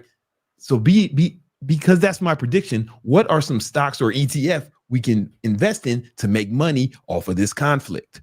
Let's talk about it. So first, I'm gonna bring up the defense stocks. This is Aerospace Defense ETF, ITA. Okay, so you can dollar cost average into this. You can buy a lot of shares. It's at all-time highs, huh? Yeah, and it's relatively strong as well. So $200 per share could be a potential dip buy. ITA. So mark that down. Another one is going to be RTX. Okay, RTX Corp. Look at this. Come on, man. Yo, listen. Look at that. They already know. Can you put that up against the SPY? I would love to. So I'm just going to give me a sec. Motherfuckers know what's up. I mean, they look pretty similar, but RTX is stronger for sure. RTX is stronger, man. What do you say? RTX, let me pull it up on my chart. Yeah, RTX dip buy would be 160. Otherwise, there's a little bit of support at like 171. Okay. What do they do? So they're basically a similar thing. They're aerospace and defense company, provides systems and services for the commercial, military, and government customers in the United States and internationally. Aerospace, Raytheon, okay, aerospace and defense products, okay? Yeah, they just had earnings. They just had earnings and they beat the shit out their earnings, and that's why it popped up 2 weeks ago. I like RTX. I like ITA. Another one you could do is NOC. This is Northrop. Okay, Northrop. So that's another one. Basically, pay attention to oil prices. So crude oil prices, that'll start to confirm that shit's going down if crude oil breaks above $62.50 per barrel. You can. Well, why? Because so when oil prices are spiking, that just tells us that there's more geopolitical concerns. It means that something's happening to the supply of oil. There's shifts in supply and demand. Okay. And then also look at XLE, the energy sector. Oh, yeah. XLE. They're dead sideways. Okay. One other money manager was saying that they're going to be rotating into XLE. And so it is noteworthy. So you know, something like a break above 89 on XLE tells us that shit's going down. You know, in terms of just like straight technicals, it's not like the cleanest charts for like entries, but if you could just get a good deal, get a good dip, and then if things escalate, boom, you made some money. Okay. ITA is the play, the ETF. You could also do DFEN. DFEN, this is triple levered ITA. So not for the faint of heart. Pick your buy price as well. So those are a few ones, you know, other just like even like energy stocks. This is a little, it's a parallel, but it's a parallel to defense. So we need energy, but it's going to be correlated to defense. We need energy for AI. So EOSE wheel is in play. I'm wheeling TE. Stock is up 7% today. Okay. And, you know, even other ones, I'm not going to buy or trade FSLR, but you can see energy is in demand right now. Okay. So RTX, though, is the top play for war. Right. I like it, man. Listen, I think this shit is imminent. I think this shit is going to escalate. And like those warships are really there. Like do your own research, man. But like they definitely gearing up for war with Venezuela. That's wild. Or a conflict in Venezuela. Like it's like one of the largest, you know, it's like there's more military vessels there right now than there's been in like decades. Yeah. And then you see all this shit going on. They trying to kidnap the president. Like this shit is happening, man. This shit is happening. Shit. And history tells us when motherfuckers start trying to trade fucking oil in another fucking currency, shit don't be working out. You know what I'm saying? In Venezuela, they ain't got shit popping, man. They got a fucking Bitcoin-based economy or some shit. Like, this shit is all fucked up. This shit is all fucked up. Their economy is fucking shit, you know? I was listening to Trump on a 60 Minutes interview, and they asked Trump, like, are you going to go to war with Venezuela? And he just said, they know what's coming to him. I'm not going to answer that right here. I was like, okay, well, that kind of confirms it. Why he sound like a mafia boss? Well, it was the same thing with Xi Jinping of China. He was asked, are you going to deploy the military if China invades Taiwan? He said, I'm not going to tell you my plans here on this interview, but Xi knows what will happen. He knows the consequences if he does that. Oh, man. You know what I'm saying? Well, at least we get that new East Ballroom, man. You know, I've been looking excited about that. Yeah, at least we got that, man. All right. Yo. Here's what I want you to do, man. Before we get into you got a lot of questions. Oh, right. So we only get into before we get into it, man. Yo, listen, y'all need to join Victory Trades, man. We do live trading every morning. We trade futures. I was calling out trades for the squad today, man. Motherfuckers is doing good, right? Can you pull up the fucking the wins for today? I'd be more than happy to. So we got some option wins. We got some futures wins over here. Here, let me pull this up. Show them the future shit right quick, man. Yeah, here we go. So it plays that weird Discord sound. Don't worry. Yeah, I don't mind it. We got Swift making 150. We got some. Here we go. We got Prezi making 790, and he started off red. Yo, he was red as fuck in the morning. Yeah, came back. He made 790. That's what's up. We got Stepdad over here. I made a little bit of money, not a lot. Yeah, that was that like 400. Yeah, $400 today. Nothing crazy. Yeah. We got JD Davis making 615. Yeah. Got $138 over here. Yeah, today wasn't the best day, but we still made money, man. Yeah, you know, not every day is just like a big day, but 100 day. 100 right over here. Big dog is back. Red to green over here. So we have a lot of fun. Yeah, man. I couldn't trade. Somebody made that gift, you know. Yeah, man, we've been putting up big numbers. You want to trade with us, but also not only trade live every morning. Greg sends his options trade straight to Victory Trade members' phones. So show some of the results, man. Yeah, and we got people getting funded accounts, which is a huge because we don't trade futures with our own money. We use funded accounts. So you got to pass the evaluation. The homie Stepdad just passed his evaluation on the 150. That's what's up. Shout out to Diego over here. So you want to join Victory Trades? The link's in the description. You could trade with us. Get Greg's You can get Greg's trade alert straight to your phone. What's that one, man? This one? You see, you don't even need a lot of money. Like, you don't need hundreds of thousands of dollars. Here's a trade, $23 into 108. There are setups like this every single day, 370%. You know, and you could have put in more. Yeah, you can put in 10, 100, 1,000 contracts, whatever you want. Yeah, whatever you got, man. You know, market makers day trading a lot of the alerts that I'm putting out. So we got some good moves. Here's Nick making over $1,000. You know, here's $50 into 383. I post like butterfly setup each and every day. That's a good fucking trade. Oh yeah, definitely. Here's a 100% gain, risk of $500 to make $500. Boom. Hey, I like that. It's cash settled, and then the next day you just have $1,000 in buying power. So that's what's nice about these Iron Condor trades. You can do them each and every day, you know? So come check it out. Not every trade's going to profit. You know, sometimes I'll have multiple losses in a row. Shit happens. But I will manage risk. I handle and manage the trade for you. And, you know, just a few alerts per month should more than pay for, you know, the membership. Yeah. You know, I can't guarantee results. I legally can't, but I think you'll enjoy it. It's my job to make you money. Okay. Yeah, man. And we have a lot of fun, man. I take all the trades. Greg texts them to me. I take all the trades, and I'm calling out the day trades. You know, we both are in the morning, so it's lit.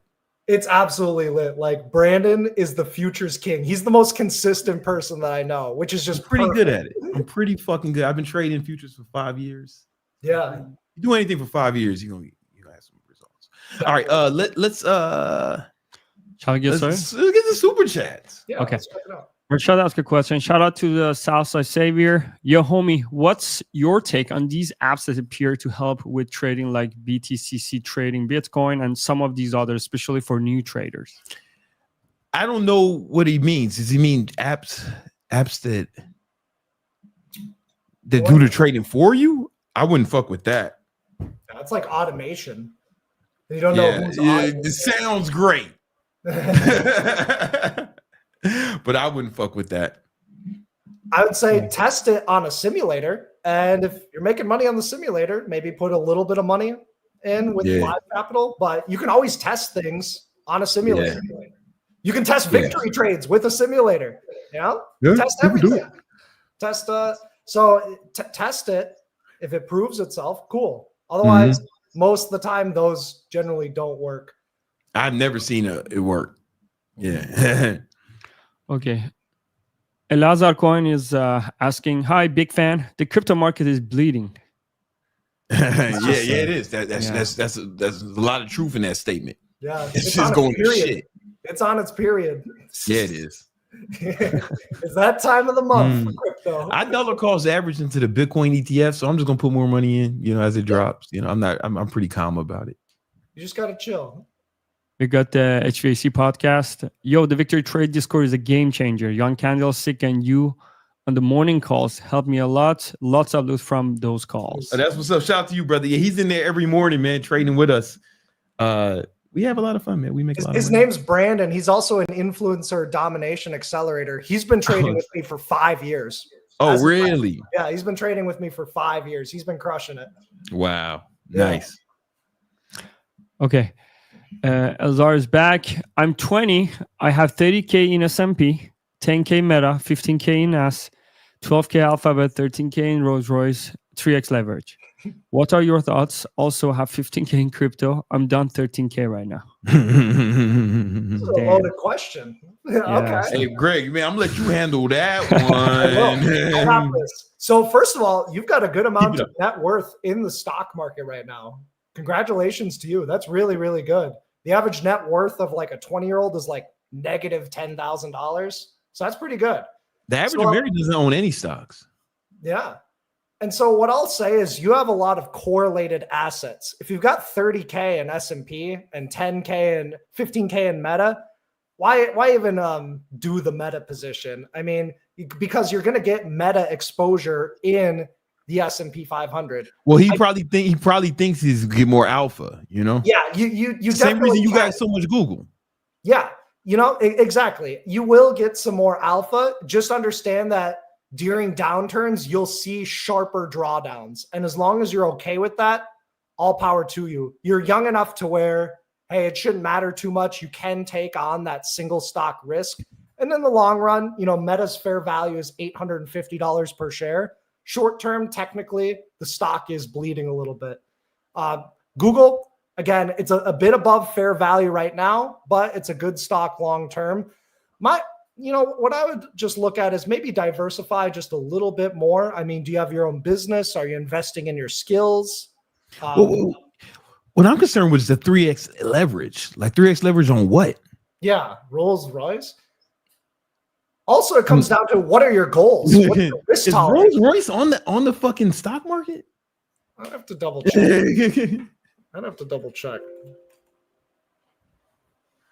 See if he says a is follow-up. Rolls Royce Holdings. How do you get 3x leverage on the Rolls Royce? Like, how are you even doing that? Yeah, tell me a little bit more about that. Also, when it comes down to answering questions like this, like it really comes down to like, what are your goals? Do you need the money for a big purchase later on? Are you going to buy a home? Are you going to get married? Are you going to buy a car? Are you going to invest in something else? Or are you just strictly stocks right now? So thinking about your risk tolerance, how much are you willing to see draw down? How long you're willing to hold the stocks? Is it just hold forever? Is it 1 year, 3 years? Is this a day trade? Crypto, again, crypto is going to have that extra volatility, greater risk, but also potentially greater reward. Mm-hmm. So, all right. Those are my thoughts as of right now. I wish I knew more about this 3x leverage. For me, man, he's down 15K. You must have bought at the highs. You must have like bought into all this shit pretty recently. Which is fine. You just got to wait it out, Yeah, you might have to weigh out some of these positions. What you can do is, at least with that S&P 500 and that Meta, and with the S&P 500, the Meta, the Alphabet, all those, you can sell covered calls against your position to make some money off them, right? So we have a whole video on that where Greg and I, we teach you how to sell cover calls, but that you can get, like, actually make income off those holdings. Just make sure you don't get assigned. Yeah, you can make income. I would be selling covered calls against those joints. In a way. Yeah, I completely agree. And get in victory trades. With your portfolio size, you'd love the victory trades investing channel. I post daily investment ideas, post daily trade setups. You get the trade alerts. That's what I'd recommend. You can just take a smaller portion of your portfolio and trade that, and then you've got your core holdings for later. My question is, how much of your portfolio is in cash? Do you have cash by the dip? Yeah. If not, man, you can sell cover calls against those positions and get some cash. Yeah, I completely agree. That's a really good answer, Brandon. Yeah. Okay. Torlanius. Okay. What is the best platform to buy XRP with, and how much is good amount to buy right now? Also, is it too late to buy it? XRP, man, I'm gonna stay out of this one. Yeah, so basically, best platform to buy XRP, you could just do Robinhood. I think you do Webull. I think you buy XRP fucking anywhere. Yeah, Robinhood, Webull, Coinbase. Those are the three best places. And then when you say how much to buy, you want to think about what percent of my total portfolio do I want to be risky as hell and volatile as hell, because it's going to move your portfolio. What percentage of my income do I want to get crazy with? Yeah, what do I want to do? Maybe 1%, 0.5%, 5%. I wouldn't do more than 10%. I would prefer to go with Bitcoin or Ethereum over XRP. It's kind of just like gambling money. Yeah, we just, we're more risk averse than these crypto guys, Yeah. Crypto guys, and they just throw caution to the wind. And, I don't see the huge allure with altcoins, because I'd rather just buy some leap call options on a fundamentally strong large cap stock, and it's going to give me the same volatility. With less fucking risk and stress, Yeah, depending on the option, Dependent. Yeah. So is it too late to buy it? I'm pretty sure that shit is down quite a bit. It's going to be down a lot with the crypto markets being down. Go with what we've been talking about. If you really like an asset, dollar cost averaging, super simple. You don't have to time it perfectly. especially with these crypto markets. There's, Brandon had on a crypto expert, and it was a really good video. And basically he was saying, by the time it's listed on the exchange, it sometimes is too late. You got to get in on a lot of these altcoins like before they're even out to the public. Look at XRP's chart. Would you be excited at fucking with that right now? Here, let me pull it up real quick. Like that shit looks like it's going down. Oh yeah, just like the rest of the crypto market. But it looks like it got a ways to go. Bitcoin goes down 10%. XRP is going to go down 50%. That's how it goes. So here, let's pull this up. Here, I'm going to do XRP USD. Always takes a second. Okay, here we go. We've got XRP. Yeah, it's not the worst spot to try to get a dip buy, but I just don't like the movement. It's probably has some support right here for a quick bounce, but then it might go lower after that. I'm one of those types of people where I'd actually prefer buying breakouts, and if the breakout doesn't occur, I'm not involved. So I'd rather be buying it when the interest is super high. So looking at for a trade though, but like if you want to do it long term, now's not a bad place. Like for long term, you just have to keep going. Dollar cost averaging that shit, Yeah, you buy 1/3 at 221, you buy a third at $1.50, you buy a third at $1, and then pray that $1 is the bottom. That's pretty much it. But looking at this chart, it doesn't excite me much, No, you got to go where the money is flowing, even for long-term investments. So yeah, I would just you could just wait for like this downtrend to break. Boom, just connect your peaks. Once that downtrend breaks, maybe a break above $3 per coin. I know that there's some opportunity cost because you could buy it at 221 before it breaks out, but this isn't going to turn around until Bitcoin and Ethereum do, and they're still in their downtrend. So you have to assume the downtrend continues until and unless it reverses, and that's why we use those trend lines to help determine when it may be reversing trend. Okay. Yeah. So that's what I'd be looking at. All right. So next one, Mr. Out of Context is asking, any penny stocks worth looking into? Penny stocks? I don't. I stay away from penny stocks personally. Again, I'd rather just buy leap call options on large cap stocks. It's way better. If you are looking for a penny stock, I'm going to give it to you. I am wheeling ASST right now. Okay, and this is crypto involved, but there's a lot of short interest. So that means there's a lot of people betting against the stock. The value of the assets on its balance sheet is actually above the current market price. So this stock is valued at about $2.50 to $3 per share. Penny stock is sitting at $1.25. I can wheel it and get about 5 to 10% a week. And I'm probably just going to stop out of it if it breaks underneath 78 cents. So there's a penny stock for you. Yeah. Leonardo is back. He sent a super chat. He forgot to add the question, so he did another one. He's asking BBC and Greg, what do you do to avoid trading just to trade? I make some, then lose some. I'm up, but I've been over trading. Yeah, so that's a big problem. Like when you're day trading, it's like motherfuckers, they get bored and they want to do something. They see the excitement, or they see like I could have made that, and then they start getting FOMO and they start trading. That's a big problem. Like that's one of the main things you got to learn to avoid. So right now, I'm talking to the guys in Victory Trades. We doing shit. We talking to each other, so that keeps you occupied. But before we did Victory Trades, what I would do is I would have fucking ESPN on in the background. So like if I'm waiting for my setup while I'm watching Sports Center or some shit, and I have a guitar in one hand, so I'm like practicing my guitar while I'm waiting for my setup, because I'm only looking to get 2 or 3 fucking good trades per day, but I might be at my computer for 2 hours waiting for them 2 or 3 trades. Or like today, I didn't take a trade today. Like I called out some good ones for them. I was like, guys, if you're willing to take some risk, here's the one. If you're willing to take a risk, and everybody took them anyway, and they all won. But I was like, this ain't perfect for me. And I was playing my guitar, talking to the guys. So do something else. If you're just staring at your computer, you will overtrade. Definitely. 100%, I think. So, some other tips that I have for you: set a max amount of trades that you'll take per day. Maybe it's 10, maybe it's 20. Another tip is set price alerts where you want to get involved. That way, you just don't get involved unless you hear the ding on the computer. And another tip is to just zoom out. You're probably overtrading because you're on the smaller time frames, the 1 minute, the 5 minute. Zoom out to the hourly, the 4 hour chart, the daily. Yeah, chart. I trade on the 15. Yeah, because like it's not moving as fast. It's like it's a little calmer, and I feel like I can see. I like the 15-minute chart. Yeah. So those are our tips. I love when Brandon plays guitar. It's soothing. You only hear it when I forget to mute my mic. Because sometimes I'm practicing and I don't want to. You're supposed to fuck up when you practice. You're supposed to play shit you're not good at.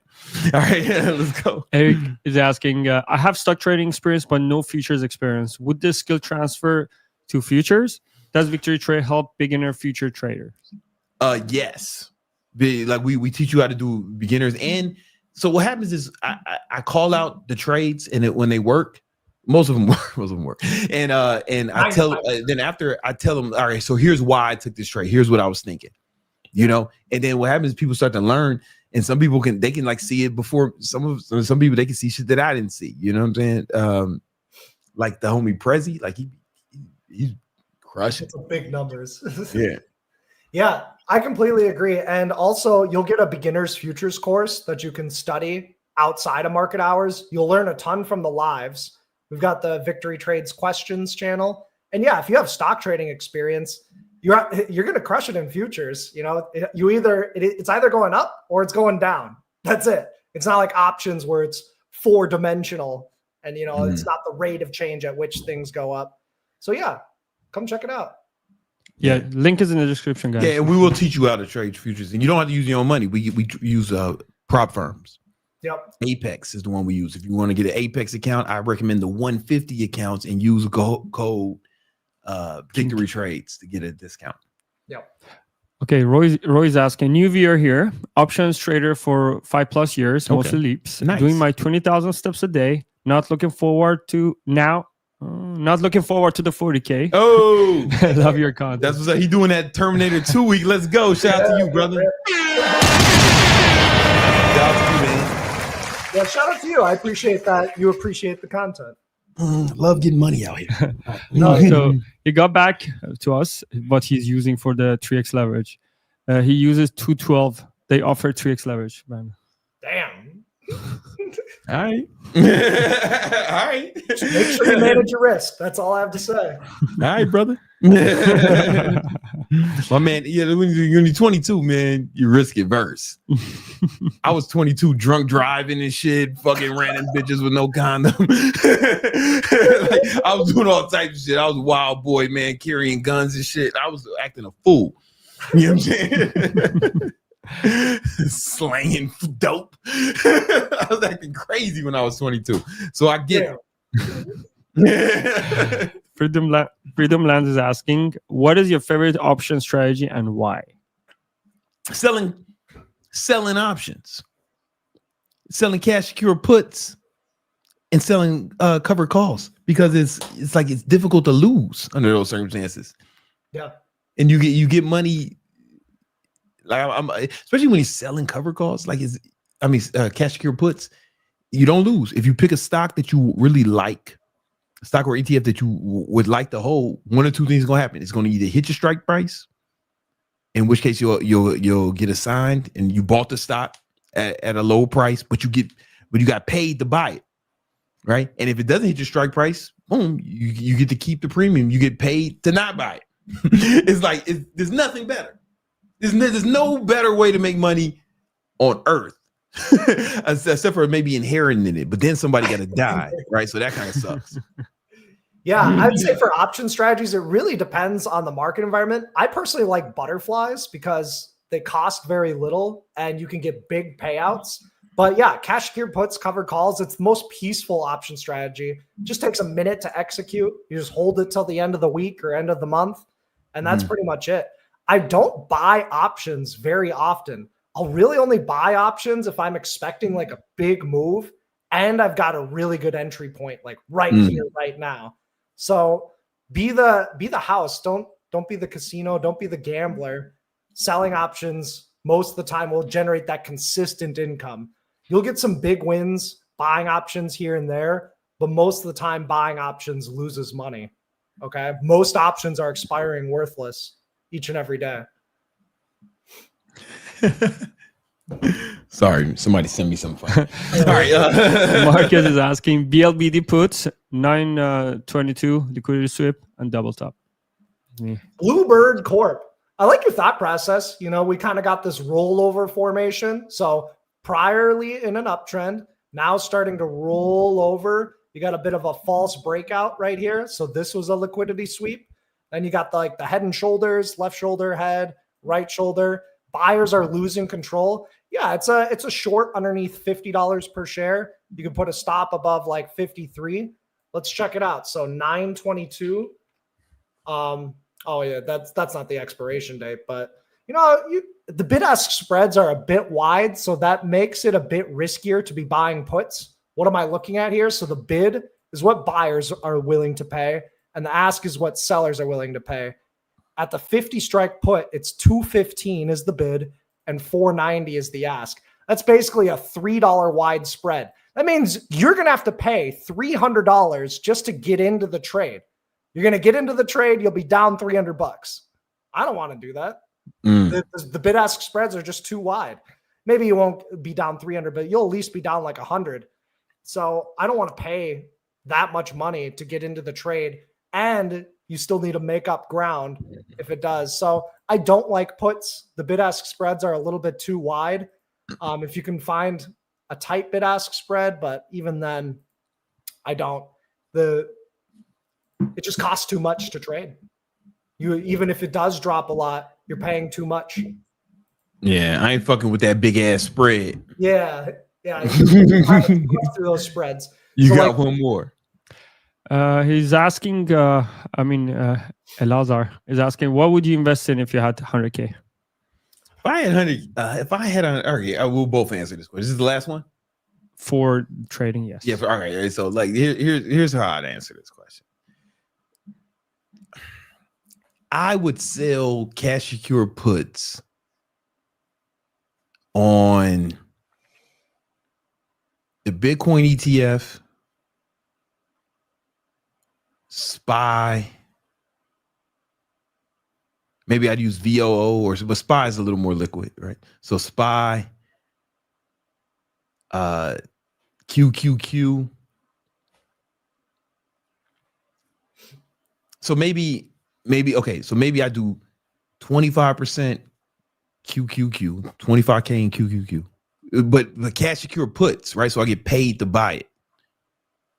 Maybe, right? It might not even get assigned. You know what I'm saying? All right. But I make money either way. The Bitcoin ETF, same deal, 25K and 25 in NASDAQ, QQQ. The other 25 is where we start getting crazy. The other 25K is, I would use the other 25K for like swing trades, right? You know what I'm saying? I would use the other 25K for swing trades.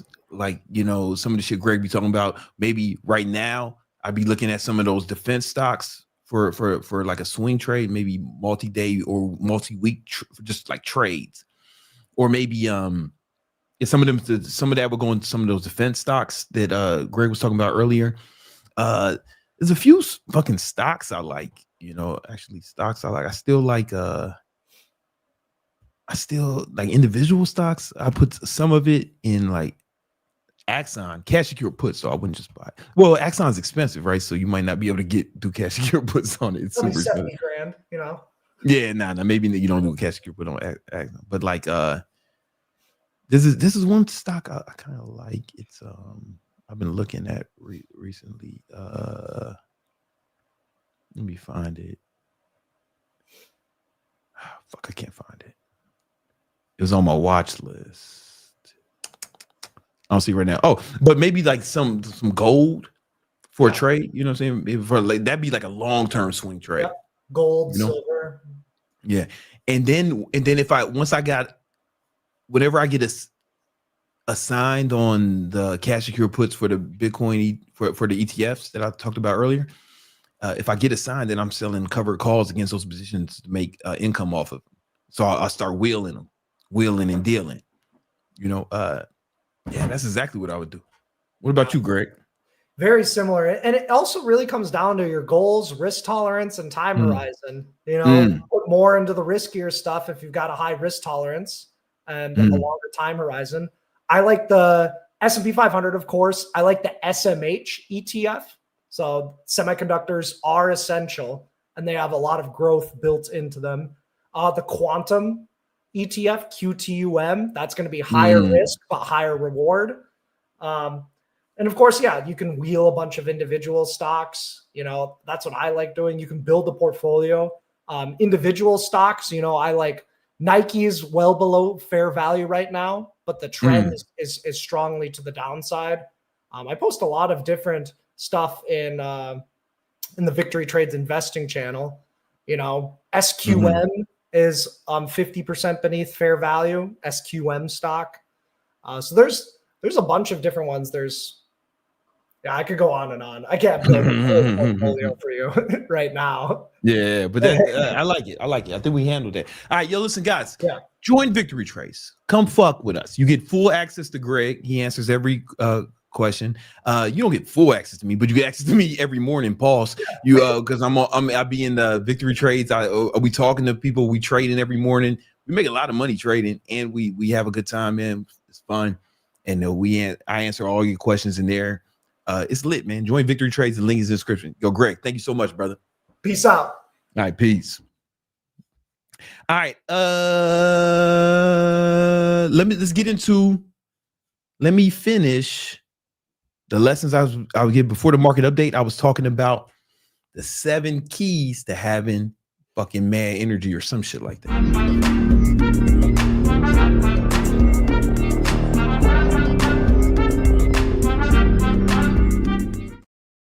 All right, so before I left, I was talking about the 10 things you need to have more energy and shit, live healthier, make more money, so you can be a fucking beast. People always ask me, yo, Brandon, how come you have so much energy? How do I have so much energy? It's like, yo, man, I do these 10 things I'm telling you about. All right.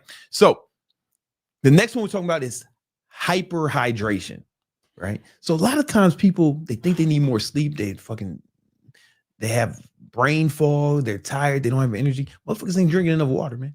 You got to drink more water. So here's a study that showed that if you are just fucking 2% dehydrated, then it will cause fatigue and alertness.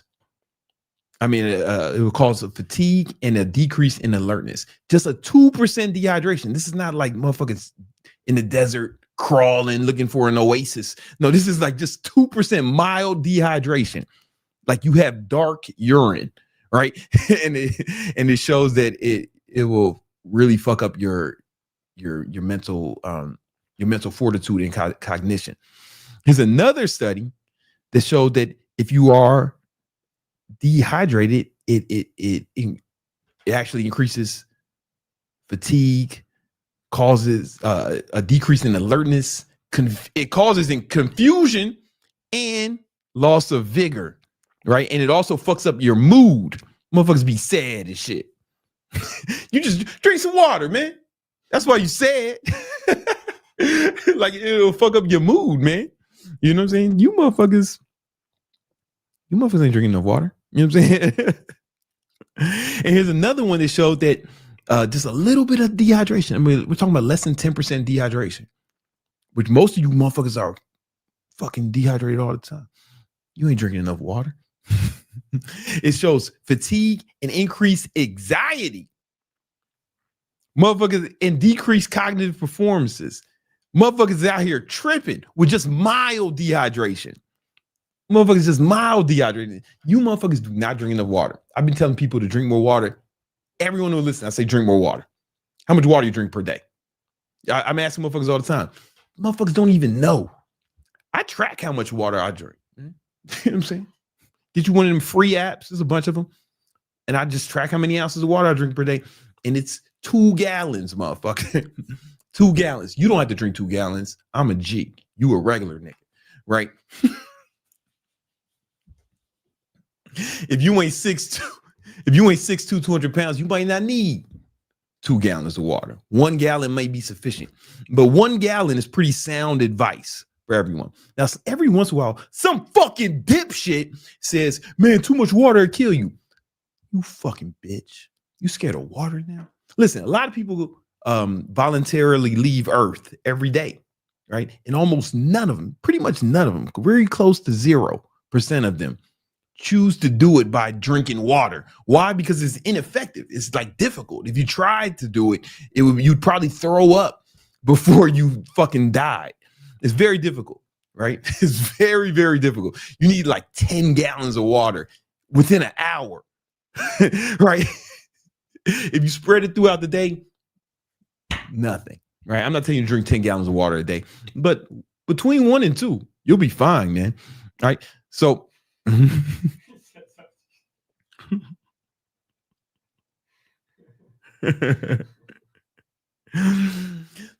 and then when people always say, "Man, Brandon, you drink that much water? Are you using the bathroom all the time?" I don't think I use the bathroom more than a regular motherfucker, man. I don't think. I don't think so. I definitely use the bathroom multiple times a day, like a normal person. Just one thing I do is just make sure before I leave a place, I use the bathroom. That's like a thing. I learned that in New York. When I lived in New York, and I used to ride the train, and I lived in Queens, and I go to man, make sure you use the bathroom before you get on that fucking F train to Queens. Because last thing you want to do is have to pee on the F train.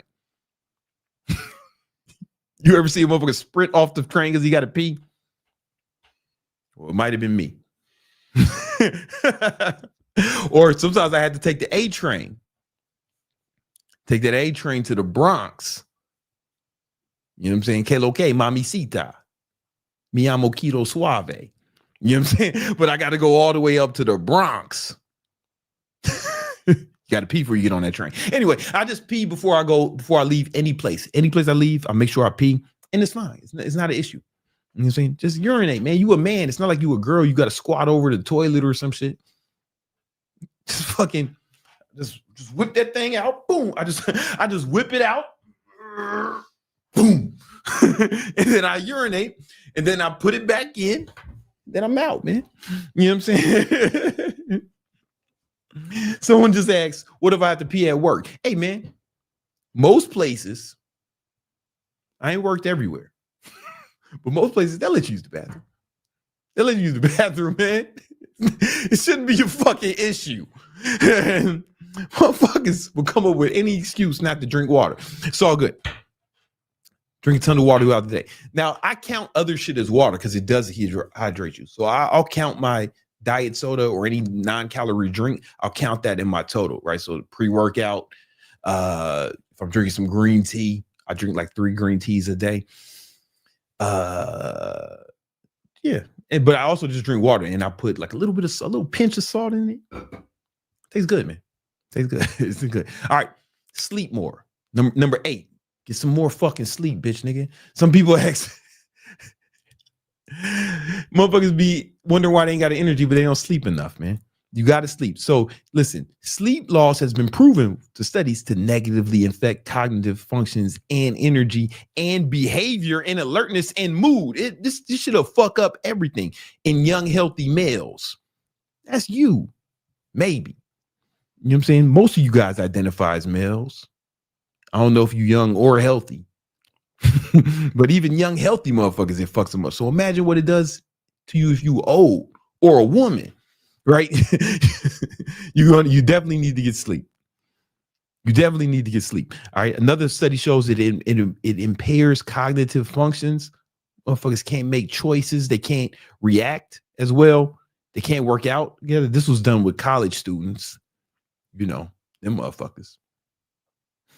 And here's another study to show sleep loss can reduce muscle strength. You're gonna be a weak ass bitch with less sleep. You can show it. Yeah, man. So fuck that, man. Get your sleep, brother.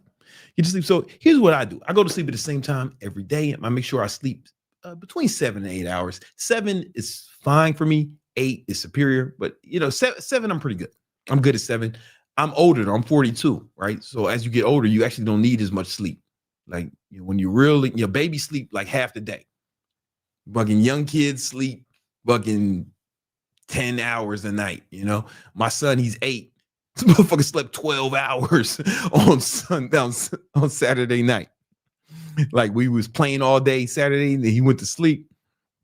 This motherfucker slept fucking 12 hours on Sunday. I couldn't do that if I tried. But kids need more sleep. And as you get older, you don't need as much sleep. So 7 is cool for me.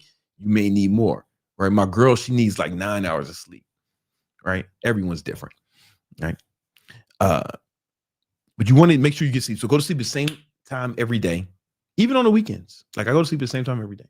And I wake up at the same time every day. And what happens is your body gets into a rhythm. It's called a circadian rhythm. All right. And you get used to it after time. But if you're always fucking up your sleep schedule, what happens is it goes out of whack and your body never knows what to do. But then you can actually, if you go to sleep and wake up at the same time every day, you kind of train your body to sleep at the right time.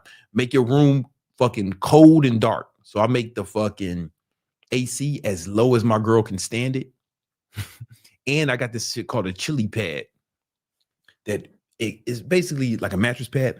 And what it does is it has this contraption next to it that you fill up with water and it runs like cold water underneath you. So your whole mattress feels like, you know, the cool side of the pillow, you know, when you flip it over and it feels cool, but then it only lasts for like 5 seconds. So imagine your whole body feeling like that, but all night. So I sleep better. I track it with my Oura Ring. My sleep is better. My REM sleep is better. My deep sleep is better. So it's not even just the amount I'm sleeping. Like I'm sleeping. It's not just the duration. It's actually the quality of the sleep. That's really important. That's another reason why I can get away with 7 hours of sleep, because the quality is super, super good. All right. And you can take some supplements before you go to sleep. So magnesium is really good. L-theanine is one you could take. Some people like CBD. I'm not a big fan, you know, because I ain't on drugs like you and fucking potheads. And you'd also take this shit called Unisom. That shit really helps me go to sleep. Right. These are things you could take before bed to go to sleep. All right. And the 9th thing you can do to have more energy is plan every hour of every day. I talk about this all the time. Excuse me. Plan every hour of every day. No, you know, I'm gonna go to that name. I already gave away the 9th. The 9th thing you can do to get better sleep. The 9th thing you can do to get more energy is actually meditate. Meditate. You'll have more energy and it'll improve your mood. So there's a lot of studies that show that meditation improves both your mood and cognitive performance. I don't have them, just put them on the screen, right? So the studies that show that meditation actually improves your cognitive ability over time. It doesn't happen like the first day you do it, but over time, it'll start to happen. So I've been meditating for 15 years in a row. I do 15 to 20 minute sessions twice a day, right? So I do 2 sessions a day. Each of them are 15 to 20 minutes, one in the morning, one in the early afternoon.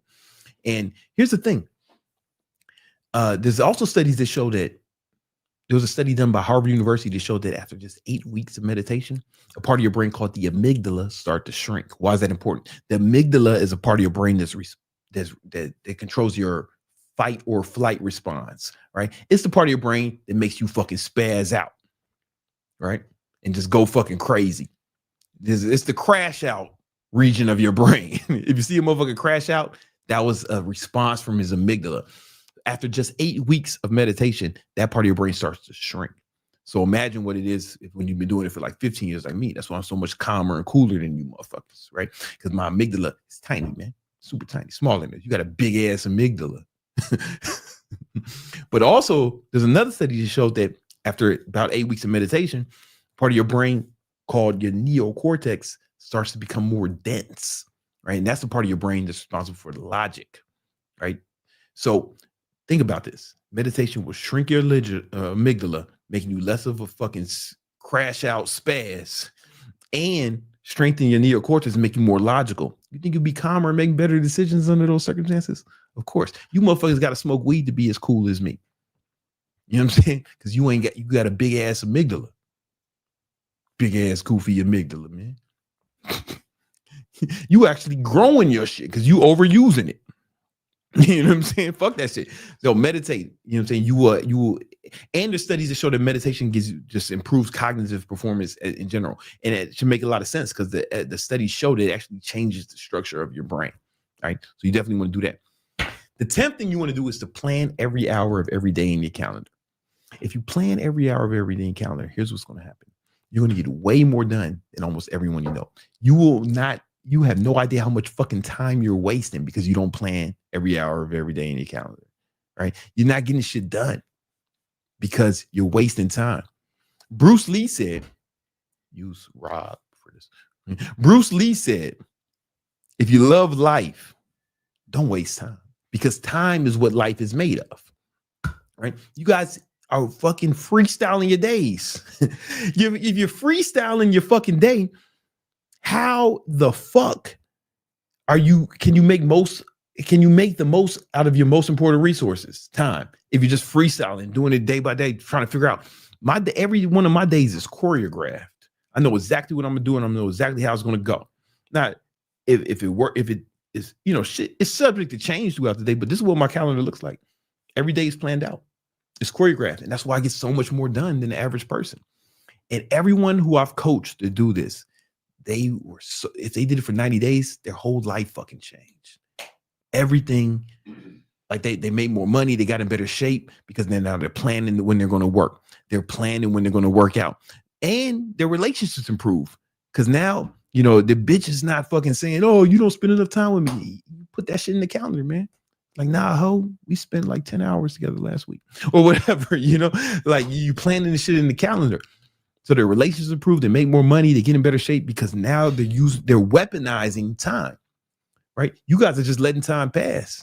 Time is your enemy. If you can, your calendar is the way you can weaponize time to get leverage to attack your goals. If you want to learn exactly how to implement this strategy, I got a video all about how to plan every hour of every day in your calendar so you could be more productive than almost everyone you know.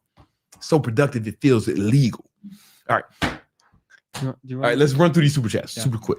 Okay, Alex is asking, hey, Brandon, I'm 28 years old, making 6 figures in accounting, thinking about a service-based business that isn't related to accounting as a side hustle. Any recommendations revolving around AI? Revolving around AI, well, it depends on how smart you are, right? If you're really smart, then learn how to vibe code like apps in the App Store. That's probably like high leverage, but it's very difficult. You sound like you got a reasonable level of intelligence, and you might be Asian.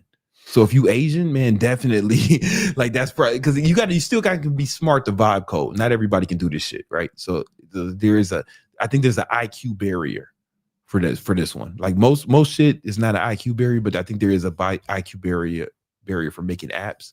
You Asian, so I think you got this shit, man. That's what I would do if I was you. I'm not telling everyone to do that because average American's IQ is only 100, man. Motherfucking dummies, right? But you Asian. And you went to college, if you make 6 figures in accounting, that tells me you went to college. The average college graduate's IQ is 120, and you Asian. So I gotta give you a few points like that, man. So you should do that.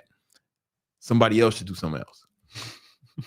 Freedom Land is asking, what do you think about using a keto diet only to fast from time to time if a person has no weight issues? Only keto diet, only to fast?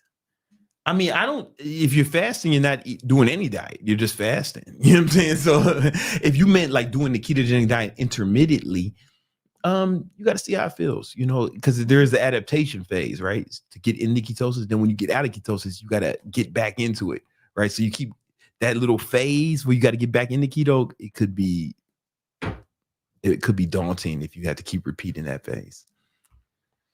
Elazar is saying, I listened to Brandon. I have been working since 14. Hey, that's the dude who had all the fucking bread. Shout out to him. That's what happens when you listen to Brandon. JD, you're saying, can you do 1 meal a day and keto at the same time? Yeah, you can, but you probably feel like you don't need to, man. Honestly, like I used to do intermittent fasting, 16-hour fast for 5 years. Then I went keto. I was like, oh man, I'm getting all the benefits of this shit, but I can still eat food. Fuck this, So you probably don't need to, but I mean, you certainly can. Ray Ford is asking, what mints or gum you use for fresh breath, given you keto and put nothing sweet Thank. Use a $6 to order bacon and eggs. Thanks, man. That bacon and egg from fucking Starbucks. I never know how to pronounce that shit. I don't think I have breath issues. You know, I hear people say, man, keto breath, man. I think that shit is over fucking blown, bro. I don't know if that's a real thing. You know what I'm saying?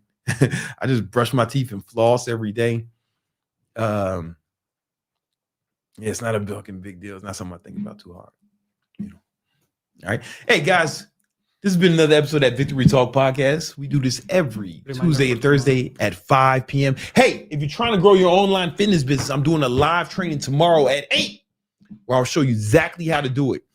Even if you don't have a big following, even if you're not certified, even if you don't have a lot of experience, click the link in the description, sign up for that shit. It's going to be a lot of fun. I'm going to break down everything, and I'm not even going to sell you anything at the end. It's just going to be free game, and I'm sitting to answer all your questions, and you won't even have to give me a super chat. I'll answer everybody's questions. All right. Click the link in the description. All right.